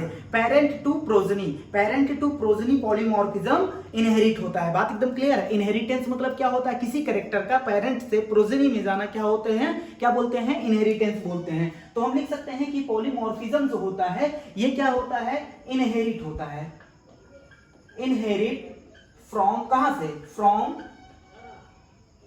पेरेंट टू प्रोजनी, पेरेंट से प्रोजनी में क्या होता है, इसका इनहेरिटेंस होता है। बात एकदम क्लियर है। अब देखना, अच्छा वेरिएशन मतलब हमने क्या बताया, चेंज। वेरिएशन मतलब हमने क्या बताया, चेंज। हाँ, किसी भी चीज में चेंज आना, कहते नहीं है हम तुम्हारा चेहरा उनके चेहरे से, ये सब चेहरे आपस में एक फैमिली कितने वेरी कर रहे हैं, मतलब कितने अलग अलग हैं। तो देखना वेरिएशन क्यों आता है, वेरिएशन इसलिए आता है, variation due to mutation. Mutation मतलब क्या होता है, सडन चेंज इन डीएनए। तो देखना वेरिएशन क्यों आता है, ड्यू टू, हम लिख सकते हैं ड्यू टू, देखो इस लाइन को अलग लिखना, हाँ, ड्यू टू म्यूटेशन। हाँ, म्यूटेशन हमने डिटेल में पढ़ाया था चैप्टर नंबर 5 में। हाँ, अब देखना अगर हम बात करेंगे म्यूटेशन, तो म्यूटेशन के बारे में हमें पता है, हम एक लाइन बस बोल दे रहे हैं, sudden change in DNA is called mutation. अब देखना म्यूटेशन जो होता है दो चीज में हो सकता है, या तो सोमैटिक सेल के डीएनए में होगा, सोमैटिक सेल के डीएनए में। हाँ, म्यूटेशन भाई सेल में थोड़ी ना होता, सेल के अंदर प्रेजेंट डीएनए में होता है, या तो जर्म सेल में हो सकता है। अच्छा ये क्या है, कौन सी कलर आ गई, सोमैटिक सेल। सोमैटिक सेल मतलब होता है, सोमा मतलब होता है बॉडी, जो हमारे बॉडी की सेल होती है उसे क्या बोलते हैं, सोमैटिक सेल। तो जर्म सेल क्या होता है, जो ऐसा सेल जो गैमीट बनाने में इन्वॉल्व हो उसे क्या बोलते हैं, जर्म सेल बोलते हैं। क्या बोलते हैं, जर्म सेल बोलते हैं। इतनी बात एकदम क्लियर है। अच्छा देखना, अगर सोमैटिक सेल में जर्म सेल क्या बनाएगा, गैमीट। अच्छा फर्टिलाइजेशन, जब बेबी प्रोड्यूस होता है, रिप्रोडक्शन होता है, बच्चा पैदा होता है, तो क्या होता है, मेल एंड फीमेल गैमीट आपस में फ्यूज होते हैं, और उस फ्यूजन को क्या कहते हैं, फर्टिलाइजेशन। फर्टिलाइजेशन के बाद जाइगोट बनता है। अच्छा बताओ तुम्हारे यहाँ का सेल यूज होता है कि यहाँ का सेल यूज होता है गैमीट बनाने में, कि यहाँ का होता है, पैर का होता है, हाथ का, कहाँ का होता है, नहीं, यहाँ सबका नहीं होता। तो इसे क्या बोलते हैं, इसे क्या बोलते हैं, सोमैटिक सेल। लेकिन जर्म सेल जो है वो मेन है, वो गैमीट बना रहा है। अगर तुम्हारा म्यूटेशन जर्म सेल में हो जाए तो दिक्कत हो जाएगा, बात क्या हो जाएगा, दिक्कत में आ जाएगी बात। लेकिन सोमैटिक सेल में अगर म्यूटेशन होता है, सोमैटिक सेल में अगर म्यूटेशन होता है, अगर मान लो हम ऐसे खड़े हैं और हमारे अंदर सोमैटिक सेल में क्या हो गया, म्यूटेशन हो गया, किसी सोमैटिक सेल में क्या हो गया, म्यूटेशन, कोई दिक्कत नहीं भाई, पूरे बॉडी में थोड़ी ना म्यूटेशन हुआ है कि यहाँ का मान लो एरिया था, यहाँ के सोमैटिक सेल में, सोमैटिक सेल के डीएनए में म्यूटेशन हो गया, कोई बात नहीं, ये म्यूटेशन हमारे बच्चे में नहीं जाएगा। पूछो क्यों नहीं जाएगा, क्योंकि म्यूटेशन यहाँ हुआ, यहाँ का कोई पार्ट गैमीट बनाने में इन्वॉल्व नहीं है। तो हम लिख सकते हैं सोमैटिक सेल में जो म्यूटेशन होता है, सोमैटिक सेल में जो म्यूटेशन होता है उसमें लिख सकते हैं लिमिटेड टू इंडिविजुअल, ये इंडिविजुअल तक ही सीमित रहता है। यहाँ म्यूटेशन हो गया, अब यहाँ का हमसे जो बच्चा प्रोड्यूस होगा उससे क्या कनेक्शन, क्योंकि ये सोमैटिक सेल है, इसका गैमीट बनाने में कोई इन्वॉल्वमेंट है ही नहीं। तो देखना तो क्या होगा, इसमें क्या होगा, हम लिख सकते हैं लिमिटेड टू इंडिविजुअल, जिस इंडिविजुअल में हुआ है वहां तक क्या होगा, लिमिटेड होगा। अच्छा देखना, अगर जर्म सेल में म्यूटेशन हुआ है और ऐसा म्यूटेशन हुआ है कि बंदे को ज्यादा इफेक्ट नहीं कर पाए, मतलब सीरियस इफेक्ट नहीं कर पाए कि ऐसा म्यूटेशन हो गया गैमीट ही नहीं बना पाए, तब तो अलग की बात है। हाँ, अगर बहुत सीरियस म्यूटेशन नहीं हुआ है तो देखना जर्म सेल से क्या बनेगा, जर्म सेल में होगा मियोसिस। हाँ, जर्म सेल क्या होता है 2n होता है, गैमीट क्या होता है n, ये क्या बनाएगा गैमीट बनाएगा। हाँ, अब जो म्यूटेशन जर्म सेल में हुआ है वो पास हो जाएगा गैमीट में। अब 2 गैमीट मिलेंगे सेक्सुअल रिप्रोडक्शन द्वारा, 2 गैमीट मिलेंगे तो ये पास्ड हो जाएगा, ये कहां चला जाएगा other member of population. Population में जो दूसरे मेंबर हैं ये म्यूटेशन वहां ट्रांसफर हो जाएगा। क्यों, किसके द्वारा थ्रू सेक्सुअल रिप्रोडक्शन। ऐसा और मतलब सेक्सुअल रिप्रोडक्शन द्वारा क्या हो जाएगा दूसरे मेंबर में ट्रांसफर हो जाएगा। तो यहां से इंपॉर्टेंट क्वेश्चन ये बन सकता है, बताओ सोमैटिक सेल में अगर म्यूटेशन होता है तो क्या पेरेंट से प्रोजेनी में जाएगा, बिल्कुल नहीं जाएगा। जर्म सेल में देखो भाई, अगर कंडीशन दिया कि बहुत भयानक म्यूटेशन हो गया कि मतलब वो गैमीट ही नहीं प्रोड्यूस कर पा रहा है, तो भाई जब गैमीट ही नहीं प्रोड्यूस कर पा रहा है तो प्रोजेनी बनेगा नहीं, तो प्रोजेनी में कहां से जाएगा। लेकिन अगर तुमसे कह दे कि हाँ भाई उतना सीरियस म्यूटेशन नहीं हुआ कि तुरंत बंदे को इफेक्ट कर दे, हाँ, तो क्या होगा गैमीट बनाएगा। ये जो इसके डीएनए में म्यूटेशन हुआ वो गैमीट में जाएगा, गैमीट सेल है गैमीट के डीएनए में जाएगा और गैमीट फ्यूज होके दूसरे मेंबर पॉपुलेशन के दूसरे मतलब जो भी बच्चा बनेगा उसमें चला जाएगा। बात एकदम क्लियर है।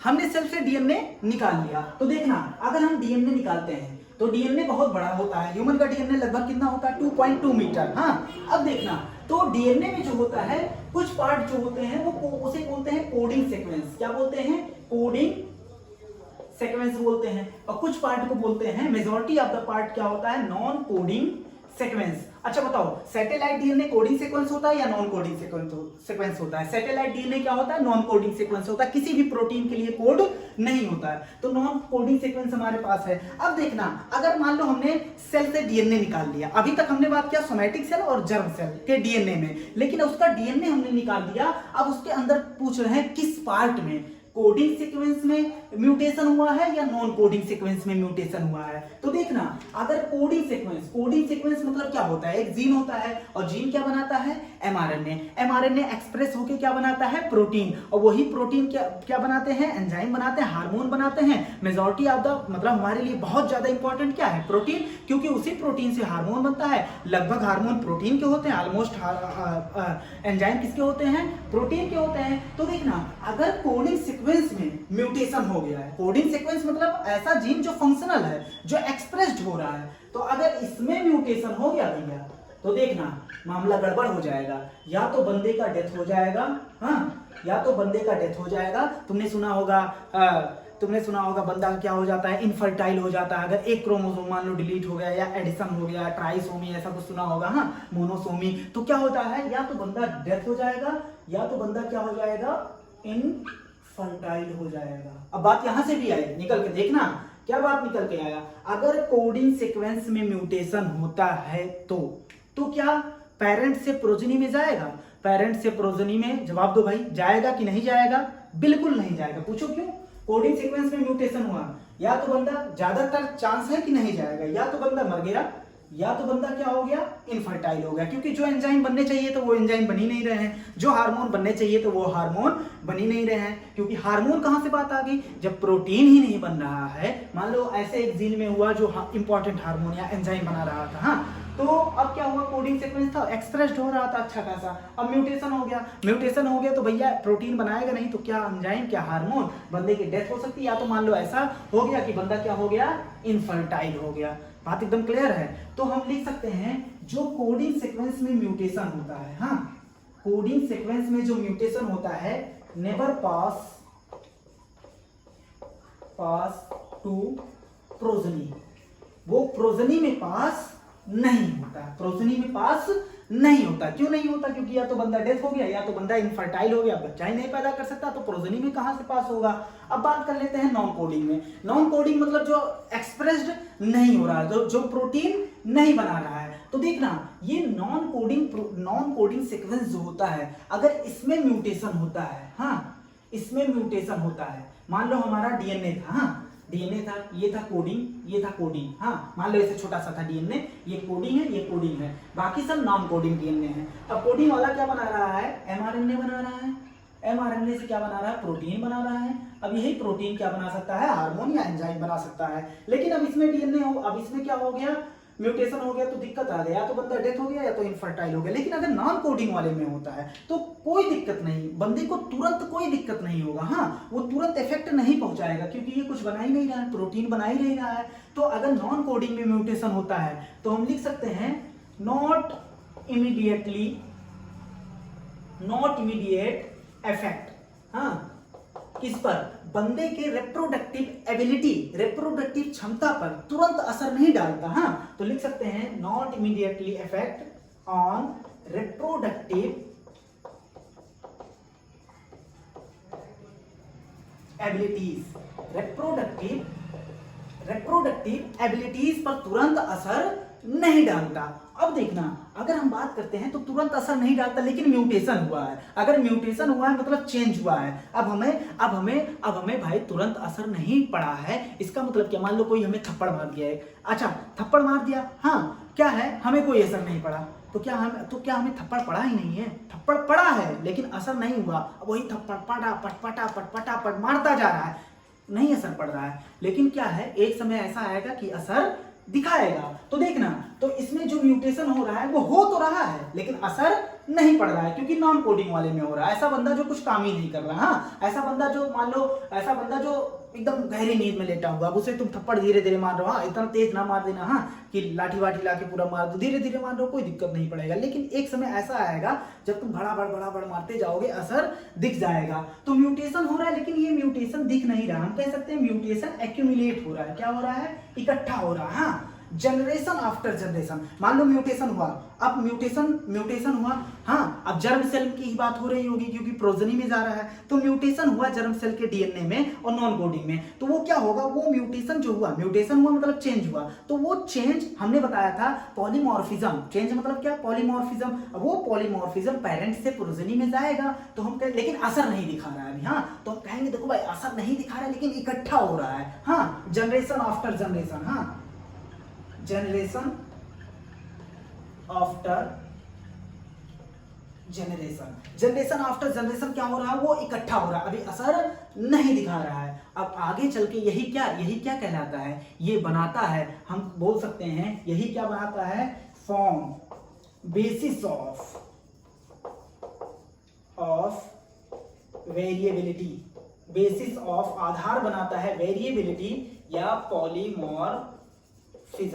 पॉलीमॉर्फिज्म या वेरिएबिलिटी का क्या बनाता है?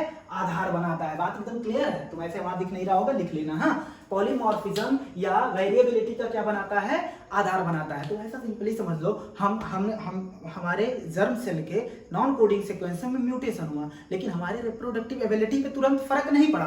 तो म्यूटेशन हुआ मतलब चेंज हुआ, मतलब अब जर्म सेल से गैमीट बनेगा, उस गैमीट, दो गैमीट फर्टिलाइज होके क्या बनेगा? बच्चा बनेगा। अब उस बच्चे में क्या हुआ? उसके जर्म सेल के नॉन कोडिंग में म्यूटेशन हुआ लेकिन अभी इफेक्ट नहीं किया।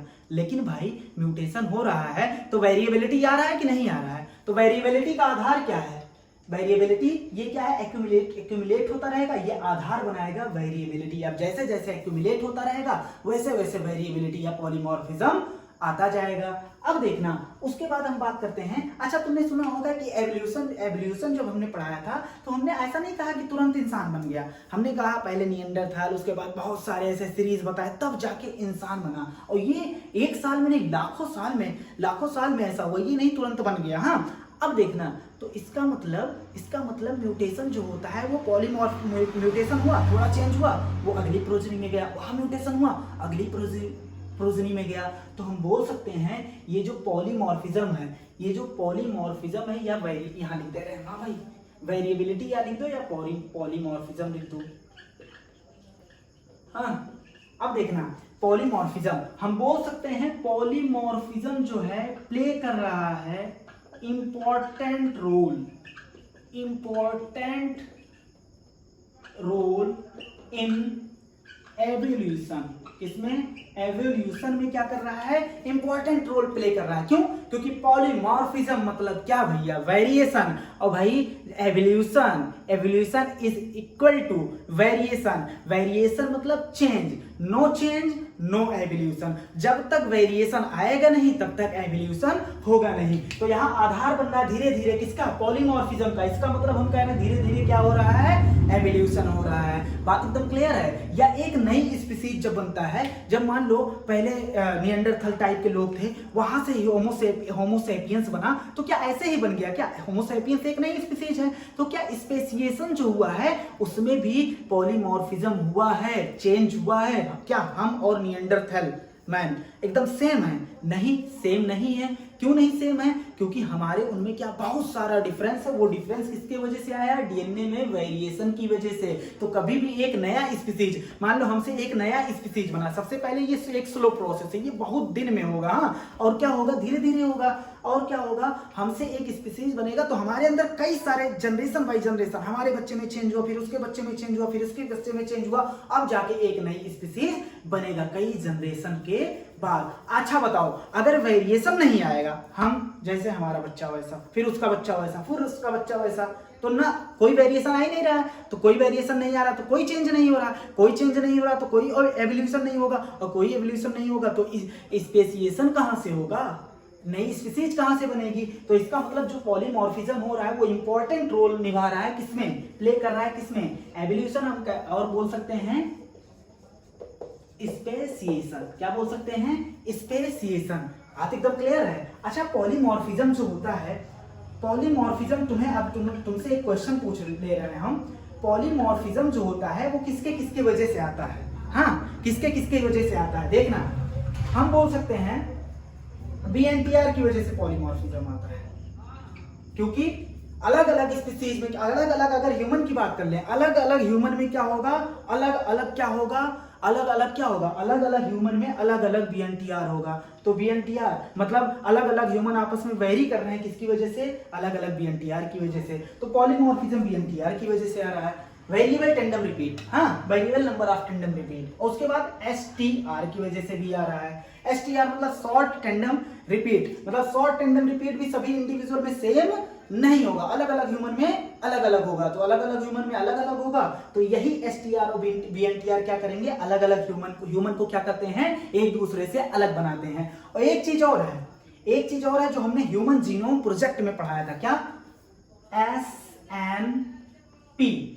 हाँ, जिसे बोले थे स्निप्स बोला गया था, हाँ, स्निप्स बोला गया था शॉर्ट में। हाँ, अब देखना, सिंगल न्यूक्लियोटाइड पॉलीमॉर्फिज्म इसे बोला गया था, सिंगल न्यूक्लियोटाइड पॉलीमॉर्फिज्म। अच्छा, बीएनटीआर में हमने बताया था, बीएनटीआर में कितने बेस पेयर लगातार रिपीट करते हैं, 11 से 7। अच्छा, एसटीआर में हमने बता दिया था 2 से 10, लेकिन ये रटने वाली चीज नहीं है। लेकिन सिंगल न्यूक्लियोटाइड पॉलीमॉर्फिज्म क्या होता है, हमने इसको भाई देखो, उसमें बहुत डिटेल हो जाएगा, बहुत लंबा वीडियो हो जाएगा। एसएनपी मतलब हमने वहां पूरा बताया था, सिंगल न्यूक्लियोटाइड पॉलीमॉर्फिज्म मतलब एक बेस की वजह से, जैसे हम तुम सेम हो, लेकिन हमारे तुम्हारे अंदर 1.4 million base pair, single base pair का चेंजमेंट है। कितना? सिंगल बेस पेयर का चेंजमेंट कितना है, 14 लाख हमारे तुम्हारे अंदर। अगर तुम अपने से हमारा कंपेयर कर रहे हो तो हमारे तुम्हारे अंदर चेंज सिर्फ इसकी वजह से, इस दोनों को भी छोड़ दो, इसकी वजह से 14 लाख सिंगल बेस पेयर की, सब सेम है लेकिन सिंगल बेस पेयर में चेंज है। 14 लाख ऐसे सिंगल बेस पेयर है जो हमारे तुम्हारे अंदर चेंज है। इसको पढ़ने के लिए ह्यूमन जीनोम प्रोजेक्ट देख लेना। बात एकदम क्लियर है। यहाँ एलिलिक सीक्वेंस वेरिएशन को ट्रेडिशनली क्या कह दिया जाता था, ट्रेडिशनली रेफर्ड किया जाता है पारंपरिक तौर पर डीएनए पॉलीमॉर्फिज्म। हाँ, एलिलिक सीक्वेंस वेरिएशन को क्या कह दिया जाता है, डीएनए पॉलीमॉर्फिज्म। अच्छा, ये एलिलिक सीक्वेंस वेरिएशन क्या होता है? सबसे पहली बात, एलील क्या होता है, एलील क्या होता है ये जानने से पहले हमें जानना है जीन क्या होता है। हम जानते हैं जीन क्या होता है, डीएनए। डीएनए का उतना पार्ट, डीएनए मान लो ये पूरा डीएनए है, डीएनए का उतना पार्ट जो एक कैरेक्टर को एक्सप्रेस करे उसे क्या बोलते हैं, उसे बोलते हैं जीन। क्या बोलते हैं, जीन। जैसे तुमने सुना होगा, प्लांट पढ़ा होगा, हाँ, प्लांट हमने पढ़ाया था तो बोला था हाइट। अगर प्लांट की हाइट की बात करें तो हम लोग बोला था T, capital T small T capital T small T capital T. तो ये क्या हमने क्या बोला, कैरेक्टर और ट्रेट में क्या अंतर होता है। जैसे कैरेक्टर हमने बोला हाइट, अब वो लंबा है या बौना है, ये क्या हो गया ट्रेट। एक कैरेक्टर हमने बोला आंख का कलर कैसा होगा, ये क्या होगा, मतलब हमने कलर एक ट्रेट है। अच्छा किस कलर का, ब्राउन है या ब्लू है, ये क्या है ट्रेट है। तो ये क्या रिप्रेजेंट करता है ट्रेट। हाँ कैपिटल टी क्या होगा टॉलनेस होगा, स्मॉल टी जीन अगर है तो क्या होगा डॉर्फनेस होगा। हाँ अब देखना अगर हम बात करते हैं तो अच्छा एलिल क्या होता है, ये दोनों आपस में क्या है एलिल है। कैपिटल टी और स्मॉल टी ये दोनों आपस में क्या है एलिल है। ये पूरे को क्या बोलेंगे हम जीन, लेकिन इसको ये क्या है, ये दोनों आपस में क्या है एलिल है। देखो भाई बिल्कुल एकदम मक्खन करके बताया था हमने एलिल और जीन, यहाँ हमारे पास टाइम नहीं है, बस तुम ऐसा समझ लो। हाँ अब देखो हम मान लो हमने आंखों का कलर ले लिया, क्या ले लिया आंखों का कलर। अब हमारे पास क्या है कलर एक कैरेक्टर है। हाँ अच्छा आंखों का कलर ले लिया, जैसे तुम ब्लड ग्रुप ले लो, ब्लड ग्रुप क्या है कैरेक्टर। कौन सा ब्लड ग्रुप है, ए बी है कि ए है कि बी है कि ओ है, ये क्या होगा एक ट्रेट होगा। बात एकदम क्लियर है। अब देखना तो एलिलिक सीक्वेंस वेरिएशन, अगर एलिल के सीक्वेंस में वेरिएशन आ गया तो उसे क्या बोल दिया जाता है डीएनए पॉलीमॉर्फिज्म। कब बोल दिया जाता है देखना, इसको देख लेना। If more than one variant, मतलब एक लोकस मतलब क्या होता है क्रोमोसोम पे जीन की पोजीशन जहां होती है। हाँ क्रोमोसोम पे जीन की पोजीशन जो होती है उसे क्या बोलते हैं लोकस। अगर लोकस पे एक से ज्यादा एलील प्रेजेंट हैं, जैसे हमने तुम्हें बताया था, देखो भाई इसको समझने के लिए तुम ऐसा समझ लो, जैसे हमने तुम्हें बताया था हमारा ब्लड ग्रुप क्या हो सकता है, ए हो सकता है, बी हो सकता है, और क्या हो सकता है ए बी हो सकता है, और क्या हो सकता है ओ हो सकता है। लेकिन किसी का ब्लड ग्रुप, देखो आराम से समझ लो, किसी का ब्लड ग्रुप हम ये ए बी, हम इतना चारों ब्लड ग्रुप किसी एक इंसान से हम नहीं पहचान पाएंगे। क्यों? क्योंकि इसको रिप्रेजेंट करने वाले देखना ये आई ए आई बी और क्या आई जीरो। लेकिन हम जानते हैं ह्यूमन में क्या होता है, ह्यूमन में जो होता है या दो ही एलील होता है, आई ए होगा या आई बी होगा। आई ए हो सकता है, आई ए आई बी हो सकता है, आई जीरो आई ए हो सकता है, मतलब कुछ भी हो सकता है। तो हमें तीन एलील के बारे में कैसे पता चला, हमें तीन एलील के बारे में ऐसे पता चला क्योंकि हमने पॉपुलेशन लेवल पर स्टडी किया है। कैसे? अगर तुम एक इंसान का पकड़ते हो, एक इंसान की स्टडी करके तुम सीधा रिजल्ट बताने वाले हो, तो एक इंसान के पास दो ही एलील होगा, तो तुम्हें क्या पता चलेगा? अगर इसका स्टडी करते तो आई जीरो पता चल गया, आई ए पता चल गया, बाकी सब नहीं पता चलेगा। तो हमें अब यहाँ क्या करना पड़ेगा, पॉपुलेशन लेवल पर स्टडी करना पड़ेगा तीनों एलील को जानने के लिए। बात एकदम क्लियर है। तो ऐसे होता है अगर किसी पॉपुलेशन में, जैसे क्या होता है, अगर किसी पॉपुलेशन में क्या होता है मोर देन वन वेरिएंट, जैसे या तो किसी का ब्लड ग्रुप ए होता है या तो किसी का ब्लड ग्रुप बी होता, तो ये सिंपल था। लेकिन क्या है बहुत सारे वेरिएशन है, एक से ज्यादा वेरिएशन है। हाँ तो वही कह रहा है if more than one variant या एलील हाँ at locus occur in human population, दिमाग में रखना ह्यूमन पॉपुलेशन पर ही प्रेजेंट होना चाहिए यदि एक से ज्यादा वेरिएंट ह्यूमन पॉपुलेशन पर प्रेजेंट है। अगर एक वेरिएंट होता जैसे लंबा चौड़ा, हाँ लंबा चौड़ा कह रहे हैं, लंबा का बौना, हाँ या काला का गोरा। लेकिन हम जानते हैं ह्यूमन में क्या होता है, एक ही ह्यूमन थोड़ी ना होगा कि गोरा भी है, काला भी है और उसके बाद जट करिया भी है, ऐसा थोड़ी ना होगा, और सांवला भी है। तो ये पॉपुलेशन लेवल पर स्टडी कर रहे हैं ना, तो इसका मतलब उसमें क्या है मोर देन वन वेरिएंट है, एक से ज्यादा वेरिएशन है। हाँ अगर मोर देन वन वेरिएंट या एलील प्रेजेंट है उसी लोकस पर ह्यूमन पॉपुलेशन में, और इसका फ्रीक्वेंसी कितना होना चाहिए, ग्रेटर देन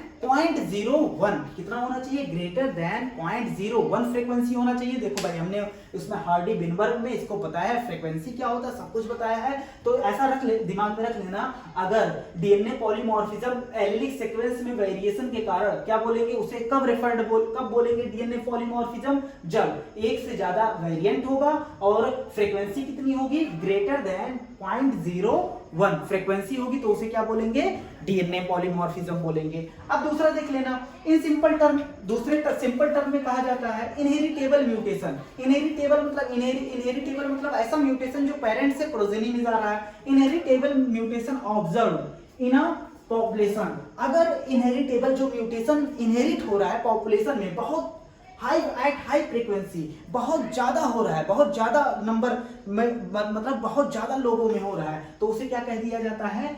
डीएनए पॉलीमॉर्फिज्म। क्यों? क्योंकि जब बहुत ज्यादा लोगों में म्यूटेशन इनहेरिट हो रहा है तो वेरिएशन में भी बहुत ज्यादा में आएगा, और वेरिएशन की ही दूसरा नाम क्या है? पॉलीमॉर्फिज्म। तो इसीलिए हमने, और वेरिएशन किस में हो रहा है? डीएनए में, तो इसीलिए क्या बोल दिया? DNA polymorphism. तो इतनी बात समझ में आ गई भाई? देखो कुछ नहीं, बस इतना याद रख लेना, एलिलिक वेरिएशन को ट्रेडिशनली डीएनए पॉलीमॉर्फिज्म कहा जाता है। कब कहा जाता है ये तुमसे पूछ लेगा?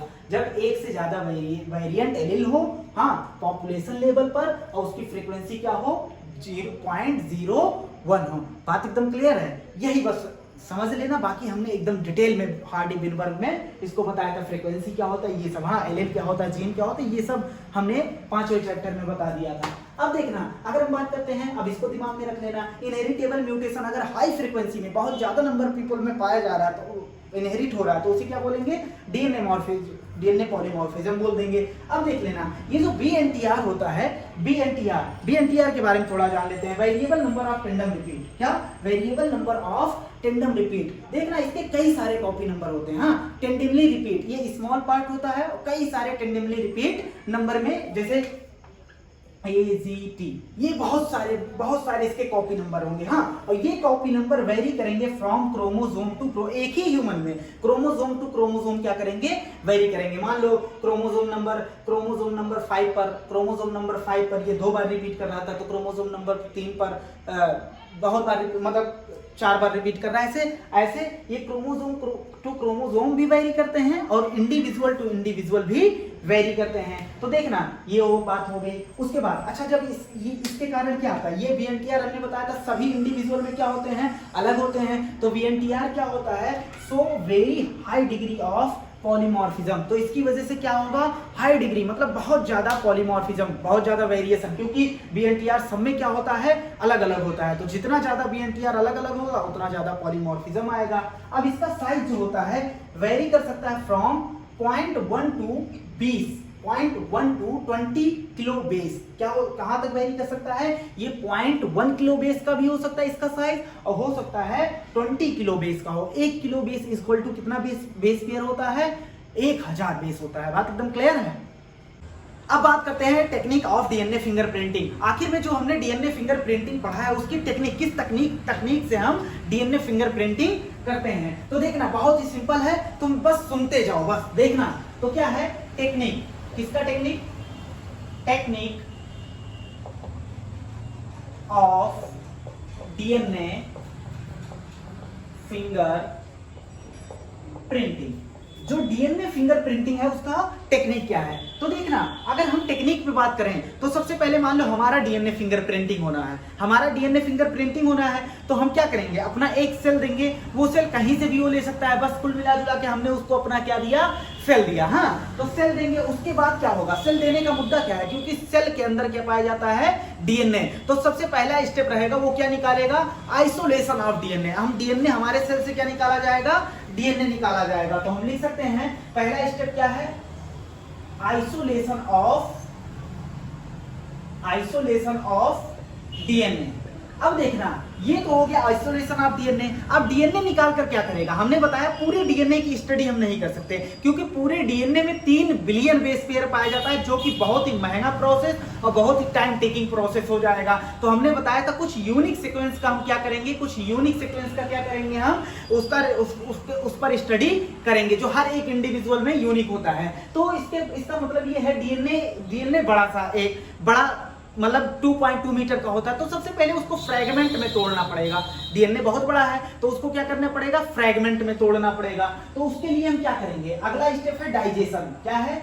डाइजेशन मतलब तोड़ना उसे, हाँ, डाइजेशन या बोल दो फ्रैगमेंटेशन। अच्छा, ये फ्रैगमेंटेशन किसके द्वारा किया जाता है?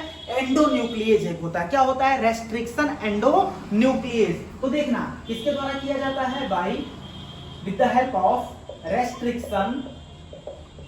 अच्छा, एंडोन्यूक्लिएज और एक्सोन्यूक्लिएज हमने बहुत बेहतरीन बताया था। कहाँ? बहुत बेहतरीन बताया था बायोटेक में, हाँ। एंडोन्यूक्लिएज मतलब होता एक स्पेसिफिक पोजीशन से काटता, हाँ, जैसे बेस पेयर को ही काटता है, क्योंकि डीएनए किसका बना होता है? डीएनए ए टी सी जी, उसके बाद इसका कॉम्प्लीमेंट्री क्या होगा? टी ए जी सी।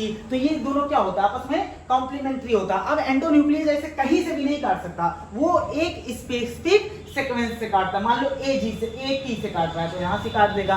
बात एकदम क्लियर है। और एक्सोन्यूक्लियस क्या होता है, जो कहीं से भी काट सकता है। तो देखना, तो डाइजेशन ऑफ डीएनए करेंगे। डाइजेशन ऑफ डीएनए किसके द्वारा, रेस्ट्रिक्शन एंडोन्यूक्लियस। अच्छा, रेस्ट्रिक्शन एंडोन्यूक्लियस ये जो है ये क्या करेगा, ये देखना, ये एंडोन्यूक्लियस जो होता है स्पेशल टाइप का होता है, ये कट करता है बीएनटीआर को। किसको कट करता है, कट द एंड ऑफ बीएनटीआर। बीएनटीआर के एंड को क्या होता है, ये कट करता है। देखना, अगर मान लो ये कोई तुम्हारा डीएनए है, मतलब हमारा डीएनए, हाँ हमने अपना दिया है तो हम अपना मानेंगे, हमारा डीएनए है। और इसमें मान लो इतना टुकड़ा ये बीएनटीआर है, हाँ, उसके बाद ये बीएनटीआर है, उसके बाद ये बीएनटीआर। अच्छा बताओ टोटल कितने बीएनटीआर लोकस होंगे एक ह्यूमन में, 60 बीएनटीआर लोकस होंगे। लेकिन हमारा 3 में काम चल जाएगा, हाँ हमें समझाना है। अब देखना, अब इसमें रेस्ट्रिक्शन एंजाइम हमने डाला, कौन सा, रेस्ट्रिक्शन एंडोन्यूक्लियस। हाँ, अब ये क्या करेगा, बीएनटीआर को कट कर देगा एंड से। देखना, यहां से आया बीएनटीआर कट, बीएनटीआर फ्रैगमेंट में टूट गया। हाँ, अब देखना, लेकिन बीएनटीआर के साथ अभी भी बीएनटीआर के साथ क्या है, दूसरे फ्रैगमेंट भी तो हैं, दूसरे फ्रैगमेंट भी ये तो हैं। बीएनटीआर के साथ क्या है, बहुत सारे फ्रैगमेंट। देखो भाई, ये हम समझाने के लिए एकदम सिंपलेस्ट वे में ले रहे हैं, ढेर सारे फ्रैगमेंट बनते हैं, लेकिन हमें क्या करना है, समझना है बस। तो देखना, अब इसमें बीएनटीआर भी है, अब इसमें क्या है, बीएनटीआर भी है और अदर फ्रैगमेंट भी हैं। तो हम कह सकते हैं रेस्ट्रिक्शन एंडोन्यूक्लियस कट करता है डीएनए को। किसको कट करता है, डीएनए को, किसमें, इनटू फ्रैगमेंट। किसमें कन्वर्ट करता है, फ्रैगमेंट में तोड़ देता है। हाँ, अब ये इस फ्रैगमेंट में तुम्हारा बीएनटीआर भी है, अब इस फ्रैगमेंट में अदर फ्रैगमेंट भी हैं। हाँ, फ्रैगमेंट में बीएनटीआर वाला भी है, बीएनटीआर तुम पहचान पा रहे हो, लाल से है तो बीएनटीआर है, नहीं भाई ये हम समझाने के लिए लिख दिए। हाँ, अदर फ्रैगमेंट भी है। तो देखना, अब इसको क्या करेंगे, हमारे पास ढेर सारे फ्रैगमेंट हैं। हाँ, अभी बीएनटीआर भूल जाओ क्या है, अब ढेर सारे हमारे पास फ्रैगमेंट है। अब इनका सेपरेशन करना है, फ्रैगमेंट को क्या करना है, सेपरेशन करना है। हमने बायोटेक में बताया था सेपरेशन ऑफ द फ्रैगमेंट। अगर डीएनए के फ्रैगमेंट का सेपरेशन करना, वहां एक चीज कराया था, जेल इलेक्ट्रोफोरेसिस। क्या कराया था, जेल इलेक्ट्रोफोरेसिस। तो देखना, अगर हम बात करते हैं अगले स्टेप पे बात करते हैं, तो देखना, फॉर द, हम सीधा लिख देते हैं, हाँ, सेपरेशन ऑफ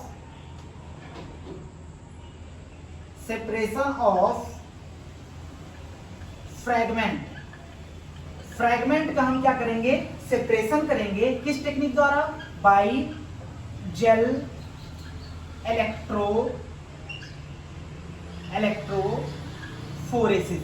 जेल इलेक्ट्रोफोरेसिस द्वारा क्या करेंगे, हम जो ढेर सारे हमारे पास फ्रैगमेंट है उनका सेपरेशन करेंगे, उनको अलग अलग करेंगे। अच्छा, हमने वहां बताया था जो मोस्ट कॉमनली जेल यूज हुआ था उसका क्या नाम था, एग्रोज जेल। क्या नाम था, एग्रोज जेल। हाँ, अब देखना, अब अगर बात करते हैं तो जेल इलेक्ट्रोफोरेसिस क्या होता है, एक बार हम यहाँ बता दे रहे हैं, हमने पूरे डिटेल में बताया था बायोटेक में, लेकिन सुन लेना यहाँ पर। हाँ, ये जेल, अच्छा जेल मतलब क्या होता है, एकदम सॉलिड फेंक के मार दो मौत हो जाए, नहीं। जेल मतलब क्या होता है, जेल टाइप का। हाँ, जैसे पेस्ट रोस्ट होता है, अरे जो बाल में लगाते हो। हाँ, देखना, अगर हम बात करते हैं, ये मान लो जेल है, क्या है, जेल है। हमने वहां बताया था कि ये जेल है। देखो भाई, यहाँ हल्का सा बताएंगे क्योंकि बायोटेक में पूरा बताया। वहां ढेर सारे क्या थे, बेल्स थे। बेल्स मतलब क्या, कुएं थे। अब देखना, यहाँ होता है एक मशीन, एकदम सिंपल भाषा में समझा रहे हैं। हाँ, यहाँ क्या होता है, मशीन होता है। अब मशीन जो होता है दो तरफ से कनेक्ट होता है। हाँ, ये होता है पॉजिटिव इलेक्ट्रोड, एक तरफ गया होता है पॉजिटिव इलेक्ट्रोड, एक तरफ गया होता है निगेटिव इलेक्ट्रोड। अब देखना, पॉजिटिव इलेक्ट्रोड और निगेटिव इलेक्ट्रोड, अगर मशीन को हम ऑन करेंगे, मशीन को ऑन कर दिया हमने, तो यहाँ कौन सा चार्ज जाएगा, फ्लो करेगा, निगेटिव वाला, और इधर कौन सा चार्ज जाएगा, पॉजिटिव वाला। बात एकदम क्लियर है। अब हमने क्या किया, हमने फ्रैगमेंट को इस बेल्स में, देखो भाई ढेर सारे बेल्स होते हैं, हमें उतना नहीं जानना है, बस हमें ऊपर का आइडिया लेना है। क्यों, क्योंकि बायोटेक भाई जानना है, क्योंकि नीट देना है। लेकिन हमने पहले ही बता दिया है तो बायोटेक की बात है ये। लेकिन सुनना हल्का सा, इसमें हमने क्या कर दिया, सैंपल मतलब क्या, हमारे पास जो फ्रैगमेंट था उसको इसमें डाल दिया। अब देखना, अच्छा डीएनए जो होता है निगेटिव चार्ज होता है या पॉजिटिव चार्ज होता है? डीएनए जो होता है निगेटिव चार्ज होता है। हाँ, अब देखना क्या होता है, तो हमने जब फ्रेगमेंट डाला, फ्रेगमेंट ढेर सारे डाला, और इधर क्या है पॉजिटिव चार्ज और इधर क्या है निगेटिव चार्ज। अब हमने क्या कर दिया, यहाँ फ्रेगमेंट डाल दिया। तो फ्रेगमेंट डाला तो जिसका साइज जितना छोटा होगा वो उतना दूर तक जाएगा, जिसका साइज जितना छोटा होगा वो उतना दूर तक जाएगा। ऐसे समझ सकते हो, एक मोटा इंसान है, एक पतला इंसान है, छोटा मतलब समझ सकते हो, मोटा छोटा। हाँ, तो क्या है, मोटा वाला क्या हो जाएगा, थक जाएगा, रुक जाएगा, और पतला वाला क्या हो जाएगा, जो छोटा वो दूर तक चला जाएगा। बात एकदम क्लियर है। तो जितना बड़ा फ्रेगमेंट होगा वो उतना ही ऊपर रहेगा, और जितना ज्यादा छोटा होगा वो उतना ही क्या होगा, दूर तक जाएगा। बात एकदम क्लियर है। अब एक बात समझना, डीएनए है निगेटिव चार्ज, क्यों ऐसा हुआ, डीएनए है निगेटिव चार्ज और ये क्या है पॉजिटिव चार्ज। देखो भाई, इसमें कई सारे बेल्स होते हैं। हाँ, कई सारे बेल्स होते हैं, लेकिन एक ही बेल्स को लेकर हम समझा रहे हैं। इसमें हमने क्या कर दिया, डीएनए हमने इंसर्ट कर दिया, जो फ्रेगमेंट हमारा सिंपल था उसमें डाल दिया। अब देखना, ऐसे बहुत सारे हजारों फ्रेगमेंट हो गए, लेकिन हमें क्या करना है, हमें एकदम सिंपल वे में समझना है, इसलिए हमने 5 ले लिया। हाँ, अब क्या हुआ, अब ये पॉजिटिव इलेक्ट्रोड है, ये निगेटिव इलेक्ट्रोड है। अब यहाँ निगेटिव चार्ज जनरेट हो रहा होगा, यहाँ पॉजिटिव चार्ज जनरेट हो रहा होगा। अब ये क्या करेगा, positive negative attract to each other. अब ये क्या करेगा, अब ये निगेटिव चार्ज इस पर है और यहाँ भी निगेटिव चार्ज है, ये कहेगा आओ भैया। हाँ, निगेटिव और पॉजिटिव वाला निगेटिव वाले को अट्रैक्ट करेगा, तो ये किधर, मतलब इधर की तरफ बढ़ेगा। बात एकदम क्लियर है। और ये क्या है निगेटिव, और ये क्या है निगेटिव, तो ये इसको क्या करेगा, रेपेल करेगा, कहेगा भैया जाओ। बात एकदम क्लियर। तो सेपरेशन ऑफ द, जो हमने क्या किया है, सेपरेशन ऑफ द फ्रेगमेंट, किसके अनुसार, अकॉर्डिंग टू साइज। हाँ, अकॉर्डिंग टू साइज। दो चीज इंपॉर्टेंट है। क्या इंपॉर्टेंट है, सेपरेशन ऑफ फ्रेगमेंट में एक तो चार्ज का होना, एक तो साइज का होना। जितना छोटा होगा वो जितना छोटा होगा उतना पॉजिटिव इलेक्ट्रोड की तरफ होगा, ये क्वेश्चन बन सकता है। हाँ, और जितना बड़ा होगा वो निगेटिव इलेक्ट्रोड की तरफ होगा। इतनी बात एकदम क्लियर है। अब देखना, ये तो हमने करा लिया। अब इसके बाद अगला स्टेप आता है। अगला स्टेप से पहले हम एक टर्म यूज कर रहे हैं। देखना, एक टर्म हम यूज कर रहे हैं, एक टर्म यूज होता है। देखना कौन सा टर्म, रेस्ट्रिक्शन। हाँ, restriction fragment, restriction fragment length polymorphism,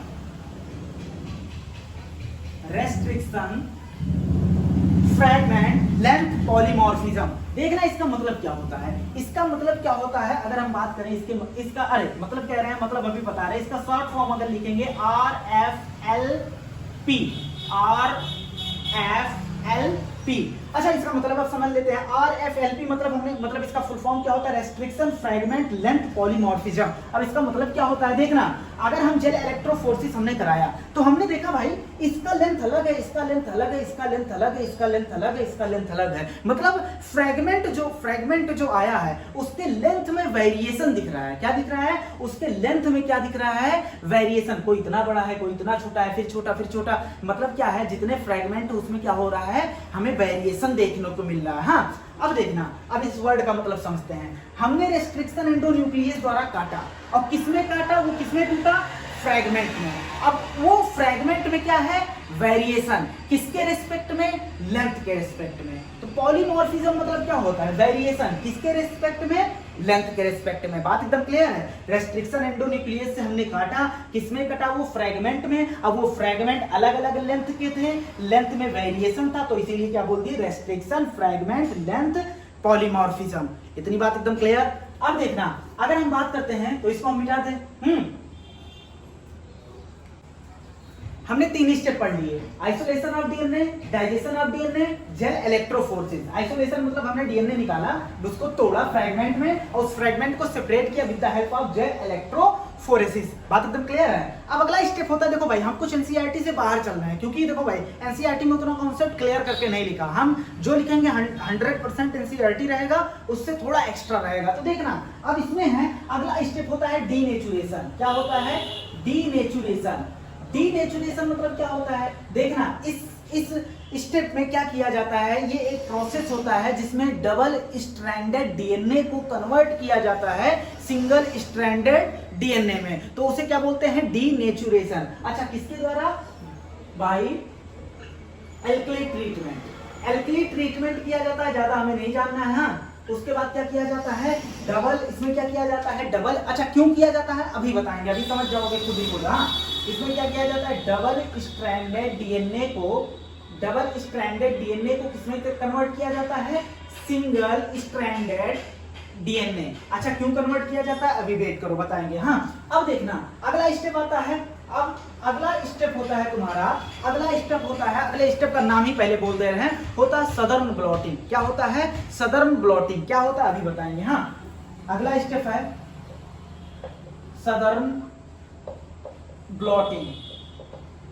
देखना भाई, इसमें क्या मसला है। अब क्या होता है, ये जो जेल है वो क्या होता है, मान लो ये तुम्हारा क्या है, ये देखना, ये है जेल। क्या है, ये है तुम्हारा जेल। हाँ, अब इस पे क्या है, तुम्हारे फ्रेगमेंट इस पे चिपके हुए हैं, लेकिन ये जेल जो होता है वो अनस्टेबल होता है। क्या होता है, अनस्टेबल। ये टेम्परेचर इधर उधर होने से या कुछ भी होने से पिघल सकता है, तो हमारा सैंपल क्या हो जाएगा, गड़बड़ हो जाएगा। तो ये जेल जो है अनस्टेबल है। तो अगर ये इसमें कुछ हुआ, मान लो ये पिघल गया, तो क्या करेंगे, हमारा सैंपल भी बर्बाद हो जाएगा। तो इसमें क्या करते हैं, अब इस पे जो डीएनए है, जो सिंगल स्ट्रैंडेड डीएनए है, अब इसको हम ट्रांसफर कर देते हैं नायलॉन मेम्ब्रेन, नायलॉन की बनी मेम्ब्रेन या नाइट्रोसेलुलोज के पेपर पे। हमने क्या किया, ये था जेल, इस पर क्या रख दिया, इस पर रख दिया हमने, क्या इस पर ऐसे चिपका दिया, क्या ये है नाइट्रोसेलुलोज की पेपर बोल दो या नायलॉन मेम्ब्रेन बोल दो। हाँ, जो हमने बनाया है। हाँ, अब ये क्या था, जेल। आखिर में क्यों जेल से, ऐसी क्या जरूरत पड़ी कि जेल से डीएनए को ट्रांसफर करना पड़ा, किस पर, नायलॉन पेपर पर। क्यों, क्योंकि जेल जो होता है वो अनस्टेबल होता है, ये क्या होता है, कुछ स्टेबल होता है, तो हमने ऐसे चिपका दिया। अब देखना भाई, अब क्या हुआ, ये जो सैंपल इस पर था, ये सैंपल इस पेपर पर आ गया। हाँ, इस पेपर पर आ गया, तो ट्रांसफर ऑफ डीएनए का ट्रांसफर हो रहा है, तो इसे क्या बोलेंगे, इसे बोलते हैं सदर्न ब्लॉटिंग। अगर आरएनए का ट्रांसफर होता है तो बोलते हैं नॉर्दर्न ब्लॉटिंग, अगर प्रोटीन का ट्रांसफर होता है तो बोलते हैं वेस्टर्न ब्लॉटिंग। बात एकदम क्लियर है, लेकिन हमें क्या जानना है, हमें जानना है सदर्न ब्लॉटिंग। तो इसमें क्या होगा, transfer of separated, transfer of, सीधा लिख दे रहे हैं, सिंगल स्ट्रैंडेड डीएनए टू कहां ट्रांसफर कर रहे हैं हम, सिंथेटिक मेम्ब्रेन, जो हमने खुद बनाया है। हाँ, सिंथेटिक मेम्ब्रेन। अब देखना, अब ये सिंथेटिक मेम्ब्रेन कौन सा हो सकता है, ये नाइट्रोसेलुलोज पेपर भी हो सकता है, नाइट्रोसेलुलोज पेपर हो सकता है, या नायलॉन मेम्ब्रेन हो सकता है। बात एकदम क्लियर है। तो डीएनए के ट्रांसफर को क्या बोला हमने, सदर्न ब्लॉटिंग। अगर यही आरएनए का होता तो क्या बोलते हैं, नॉर्दर्न ब्लॉटिंग। अगर प्रोटीन का होता तो क्या बोलते हैं, वेस्टर्न ब्लॉटिंग बोलते हैं। अब देखना, ये तो हो गया पूरा सदर्न ब्लॉटिंग। हाँ, हमने क्या कर दिया, ट्रांसफर कर दिया। तो अब क्या हुआ होगा, अब देखना हुआ क्या होगा, कुछ नहीं, देखना ऐसे हुआ होगा, ये क्या है, नाइट्रोसेलुलोज मेम्ब्रेन या बोल दो नायलॉन मेम्ब्रेन। हाँ, अब इसमें क्या हुआ होगा, हमने 5 फ्रेगमेंट लिया था। देखो भाई, 5 से समझ लो ना यार। अब देखना, वो किसका फ्रेगमेंट है, हमारा खुद का। हाँ, अब देखना, तो क्या है, अब इसमें ये डबल स्ट्रैंडेड डीएनए देखो दिखा दे रहा है, डबल स्ट्रैंडेड है, अभी सिंगल स्ट्रैंडेड, हमने सिंगल स्ट्रैंडेड में कन्वर्ट कर दिया था। हाँ, तो देखना अब सिंगल स्ट्रैंडेड दिखा रहे हैं। हाँ, वहां डबल स्ट्रैंडेड था, ऐसे ही बना था, लेकिन डबल क्या मानना, जब जेल इलेक्ट्रोफोरेसिस कराया था, जब एल्कली ट्रीटमेंट कराने से पहले वहां डबल स्ट्रैंडेड था, तब भी हमने ऐसे बनाया था। तुम समझ जाना, हम समझाने के लिए बोल रहे हैं। अब ये सिंगल स्ट्रैंडेड डीएनए है ये। हाँ, अब क्या है, ये नाइट्रोसेलुलोज पेपर बोल दो या नायलॉन मेम्ब्रेन बोल दो। तो ये हो गया। अब अगला स्टेप क्या होता है, अभी हमें क्या करना है, अब हमारा टारगेट है, इसमें से हमें क्या चूज करना है, हमें चूज करना है BNTR। क्या चूज करना है, BNTR को सेपरेट करना है। अच्छा, BNTR को क्यों सेपरेट किया जा रहा है, क्यों नहीं हम और कुछ सेपरेट कर रहे हैं, क्योंकि भाई देखो, BNTR हमने बताया कितने BNTR लोकस होते हैं 60। तो 60 के 60 BNTR लोकस क्या होते हैं, एकदम अलग होते हैं। मतलब कोई भी इंडिविजुअल मोनोजाइगोटिक ट्विंस को छोड़ के कोई भी इंडिविजुअल ऐसा नहीं है जिसमें 60 के 60 BNTR सेम हो। तो हमें क्या ढूंढना है, BNTR ढूंढ लेंगे, हमारा BNTR ढूंढ लिया, उनका BNTR ढूंढ लिया, उनका BNTR ढूंढ लिया।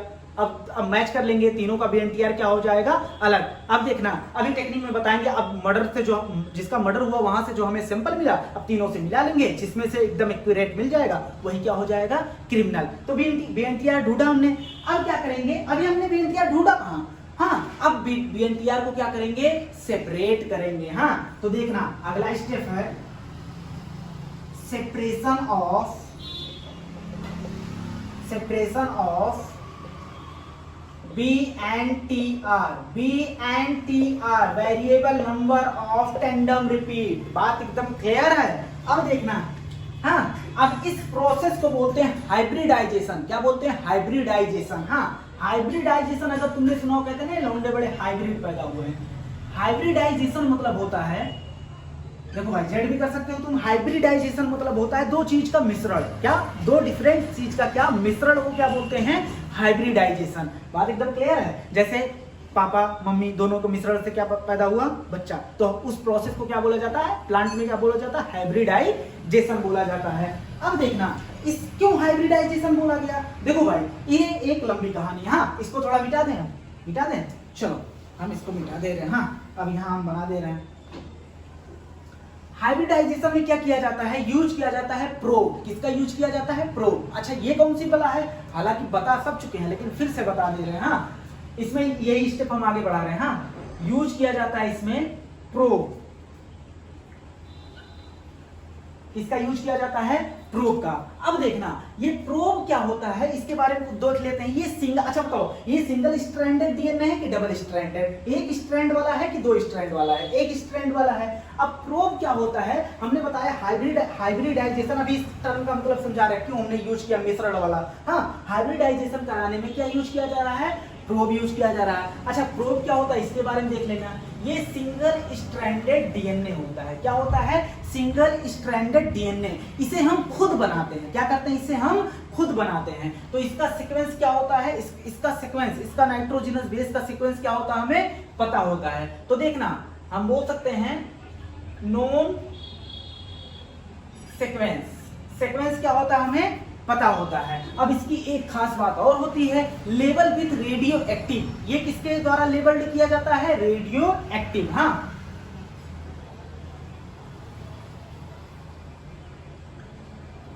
रेडियो एक्टिव एलिमेंट द्वारा क्या किया जाता है, रेडियो एक्टिव द्वारा ये लेबल्ड किया जाता है। बात एकदम क्लियर है। लिख लेना तुम पूरा, लेबल्ड विथ रेडियो एक्टिव। अब इसकी एक खास बात होती है, ये जो होता है इसका सीक्वेंस, प्रोब का सीक्वेंस जो होता है, इसका सीक्वेंस जो होता है, अच्छा सीक्वेंस कह रहे हैं मतलब नाइट्रोजनस बेस का सीक्वेंस, ATGCT U। भैया यू नहीं यूज होता, यू यूज होता है किसमें, आरएनए में। हाँ, तो देखना सीक्वेंस इज, इसका सीक्वेंस जो होता है complementary to possible BNTR। Possible BNTR जो है उसके ये क्या होते हैं, कॉम्प्लीमेंट्री होते हैं। अब तुम कहोगे हमें BNTR का सीक्वेंस कैसे पता चल गया। तो भाई ह्यूमन जीनोम प्रोजेक्ट हमने क्यों पढ़ा था, ताकि हमें पूरे डीएनए का क्या पता चल सके, सीक्वेंस पता चल सके। अच्छा, पूरे डीएनए का सीक्वेंस पता चल गया तो पॉसिबल BNTR का सीक्वेंस क्या होता है हमें पता होता है। जैसा BNTR का सीक्वेंस होता है, पॉसिबल सीक्वेंस जो BNTR का होता है, वैसा हम क्या डाल देते हैं, प्रोब्स डाल देते हैं। हाँ, पॉसिबल हमने बोला, हाँ पॉसिबल BNTR का जो सीक्वेंस होता है उसी हिसाब से उसका कॉम्प्लीमेंट्री क्या करते हैं, प्रोब्स डाल देते हैं। तो मान लो ये क्या है, BNTR, इसका सीक्वेंस है ATGA, कुछ भी ले लो। हाँ, अब हमने प्रोब यूज किया। अब प्रोब का सीक्वेंस क्या होगा, इसका कॉम्प्लीमेंट्री, A का कॉम्प्लीमेंट्री क्या होगा, T का कॉम्प्लीमेंट्री क्या होगा, A, G का क्या होगा, C, A का क्या होगा, T। तो इसका कॉम्प्लीमेंट्री ये हो गया। ये क्या है, प्रोब्स। प्रोब, अब दोनों आपस में BNTR एंड प्रोब दोनों आपस में क्या हो जाएंगे, बाइंड कर जाएंगे हाइड्रोजन बॉन्ड द्वारा। बात एकदम क्लियर है। तो ये नाइट्रोजन हमारा क्या था, देखना ये हमारा था, ये क्या था, नाइट्रोसेल्यूलोज पेपर। तो देखना नाइट्रोसेल्यूलोज पेपर पे हमने हमने 5 फ्रेगमेंट लिया, हजारों फ्रेगमेंट होंगे, हाँ, लेकिन हमने क्या किया समझाने के लिए कि ताकि समझ में अच्छे से आ जाए, हमने कितने लिए 5 फ्रेगमेंट लिए। अब 5 फ्रेगमेंट लिया, अब इसमें डाल दिया हमने BNTR, प्रोब डाल दिया। ये तो इसमें अभी BNTR छुपा हुआ है, हमें क्या ढूंढना है BNTR। अब इसमें क्या डाल दिया हमने प्रोब्स। अब प्रोब्स क्या करेगा, BNTR को ढूंढेगा और उस पर क्या हो जाएगा, चिपक जाएगा। क्यों BNTR पर ही चिपकेगा, क्यों दूसरे फ्रेगमेंट पर नहीं चिपकेगा, क्योंकि देखना इसका सीक्वेंस, प्रोब्स का सीक्वेंस कॉम्प्लीमेंट्री होता है BNTR के।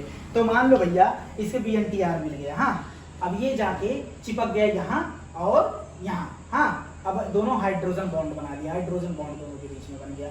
अब हाँ, तुम्हें दिख रहा है भाई BNTR को, हमें दिख रहा है, हाँ दिख रहा है, एक काला नीला वाला, ये यही BNTR है।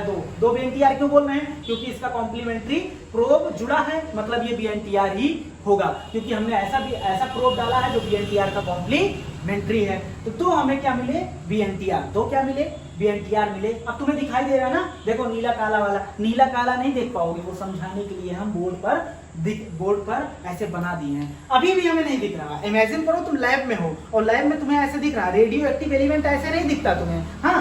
अब क्या होगा, ये अभी भी हमें नहीं दिख रहा है।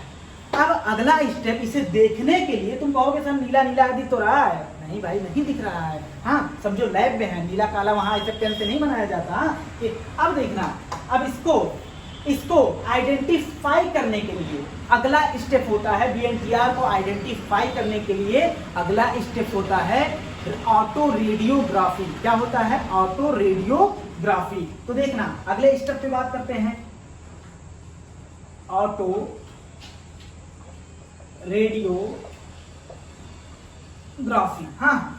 देखना इसमें क्या होता है, इसमें एक्सरे जो होता है, एक्सरे सुना होगा कभी ना कभी कराया होगा, एक्सरे जो होता है एक्सपोज्ड किया जाता है, एक्सपोज टू किस पर, इस नायलॉन मेम्ब्रेन पे क्या किया जाता है, नायलॉन मेम्ब्रेन पे क्या किया जाता है, एक्सरे डाला जाता है। क्या डाला जाता है, एक्सरे।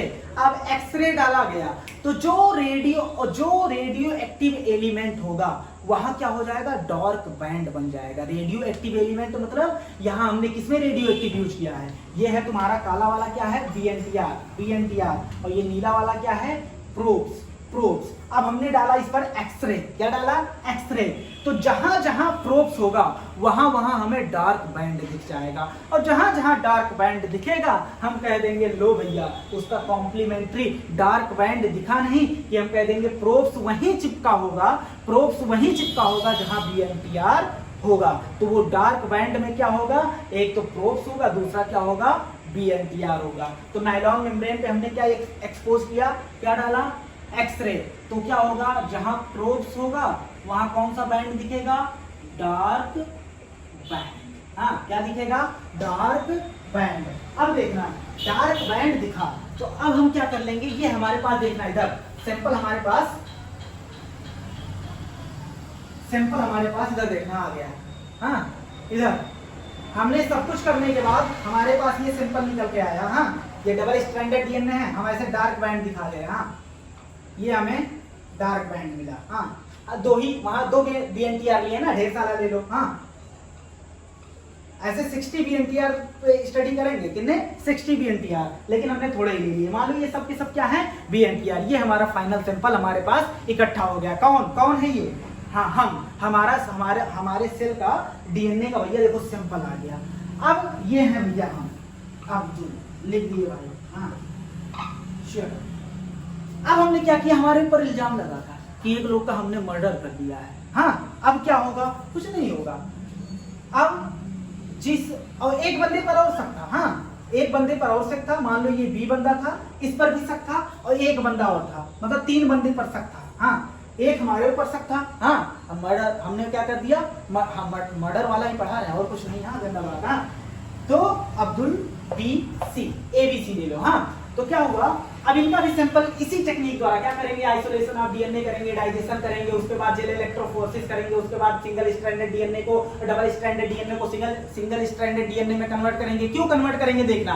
अगर ये सिंगल स्ट्रैंडेड डीएनए नहीं होता तो यहाँ प्रोब्स कैसे अटैच हो पाता। अब ट्रिपल स्ट्रैंडेड डीएनए थोड़ी ना करते, इसीलिए डबल स्ट्रैंडेड डीएनए को किसमें कन्वर्ट किया गया है, सिंगल स्ट्रैंडेड डीएनए में कन्वर्ट किया गया है। तो देखना अब क्या होगा, अब उसके बाद क्या करेंगे, transfer of synthetic, transfer of क्या करेंगे, डीएनए को ट्रांसफर करेंगे, सिंगल स्ट्रैंडेड डीएनए को ट्रांसफर करेंगे सिंथेटिक मेम्ब्रेन पे। इस प्रोसेस को क्या बोलते हैं, सदर्न ब्लॉटिंग। अब उसके बाद क्या करेंगे, अब उसके बाद हाइब्रिडाइजेशन कराएंगे, जिसमें क्या यूज करेंगे, हम यूज करेंगे क्या, प्रोब्स। किसका यूज करेंगे, प्रोब्स का यूज करेंगे। प्रोब्स क्या होता है, सिंगल स्ट्रैंडेड डीएनए होता है। ये सब उसके बाद प्रोब्स का यूज करके हम रेडियो ऑटोग्राफी एक्सरे डाल देंगे, उसके बाद डार्क बैंड मिल जाएगा। भैया देखो इसका भी हमें क्या मिल गया, इस बंदे का भी हमें क्या मिल गया, बताओ। इसमें 60-60 क्या किसी ह्यूमन में 60-60 डीएनटीआर सेम होंगे, कभी नहीं होंगे, किसी भी ह्यूमन में किसी भी हाल में नहीं होंगे, मोनोजाइगोटिक ट्यून्स को छोड़ दिया जाए तो। अब क्या हुआ, सी वाले का भी हमने सैंपल ले लिया उसी प्रोसेस द्वारा। हाँ चलो, सी वाले का भी हमने सैंपल ले लिया। अब जिसका मर्डर हुआ था उस पे मान लो कि हमारा ब्लड गिर गया था, या किसी का ब्लड गिर गया था, या किसी का इस वक्त नहीं, हमारी बात है तो सीधा बात करते हैं, हाँ ब्लड गिर था। हाँ तो मान लो ये सैंपल था हमारा, उस बंदे से, जो बंदा मर चुका है, हाँ लिख दिया मर गया, हाँ जो बंदा मर गया वहां से ब्लड मिला था। ब्लड मतलब उसका ब्लड नहीं था, जिसने मारा है, जिसने उसको मारा है, उस बंदे को, जैसे हमने उसको मारा तो हमारा ब्लड उस पर गिर गया है। तो देखना अब उस ब्लड से हमने उस ब्लड से लिया। अब ब्लड सेल में आरबीसी नहीं लेंगे। आरबीसी क्यों नहीं लेंगे, क्योंकि आरबीसी में न्यूक्लियस नहीं होता, न्यूक्लियस नहीं होगा तो डीएनए बात ही छोड़ दो। हाँ तो डब्ल्यूबीसी हमने मान लो निकाल लिया। अब वहां डब्ल्यूबीसी से डीएनए निकाला, क्योंकि हमने बताया डीएनए फिंगरप्रिंट एक पर्सन में, हम अगर हमारा डीएनए फिंगरप्रिंट है, चाहे हेयर सेल ले लो, हेयर फॉलिकल सेल ले लो, चाहे स्किन सेल ले लो, चाहे स्पर्म ले लो, चाहे सलाइवा ले लो, चाहे जो ले लो, उसका डीएनए क्या होगा, डीएनए फिंगरप्रिंट पूरे शरीर के सेल में क्या होगा, एक ही जैसा होगा। तो क्या हो गया, हमने क्या ले लिया, इसका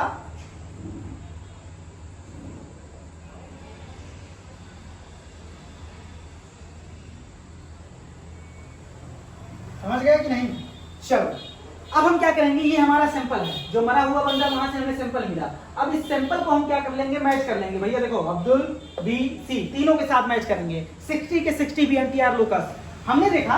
हाँ अब अच्छा बीएनटीआर लोकस में क्या मैच करेंगे, इसका साइज मैच कर सकते हैं, नंबर ऑफ रिपीटेशन कितनी बार उसमें रिपीट हुआ, हमने बताया 2 से 200 टाइम रिपीट हो सकता है। हाँ तो उसका रिपीट कर लेंगे, लेंथ देख लेंगे कितना बड़ा है। तो देखना अभी इसका एग्जाम्पल हम दे देंगे इसके बाद वाले में। तो हमने देखा ये ना तो इससे मैच कर रहा है ना तो इससे मैच कर रहा है, मैच किससे कर रहा है, एग्जैक्ट 100% मैच इससे कर रहा है। इसका मतलब हमारा ब्लड उस मरे हुए इंसान पर गिरा था, मतलब कातिल कौन हुए हम। आज के बाद वीडियो लेक्चर बंद, अब हम जाएंगे जेल में। नहीं भाई ये एक एग्जांपल था, बात एकदम क्लियर है। अभी एक एग्जांपल और दे रहे हैं, तो ये बात एकदम क्लियर हो गई, डीएनए फिंगरप्रिंट कैसे किया जाता है।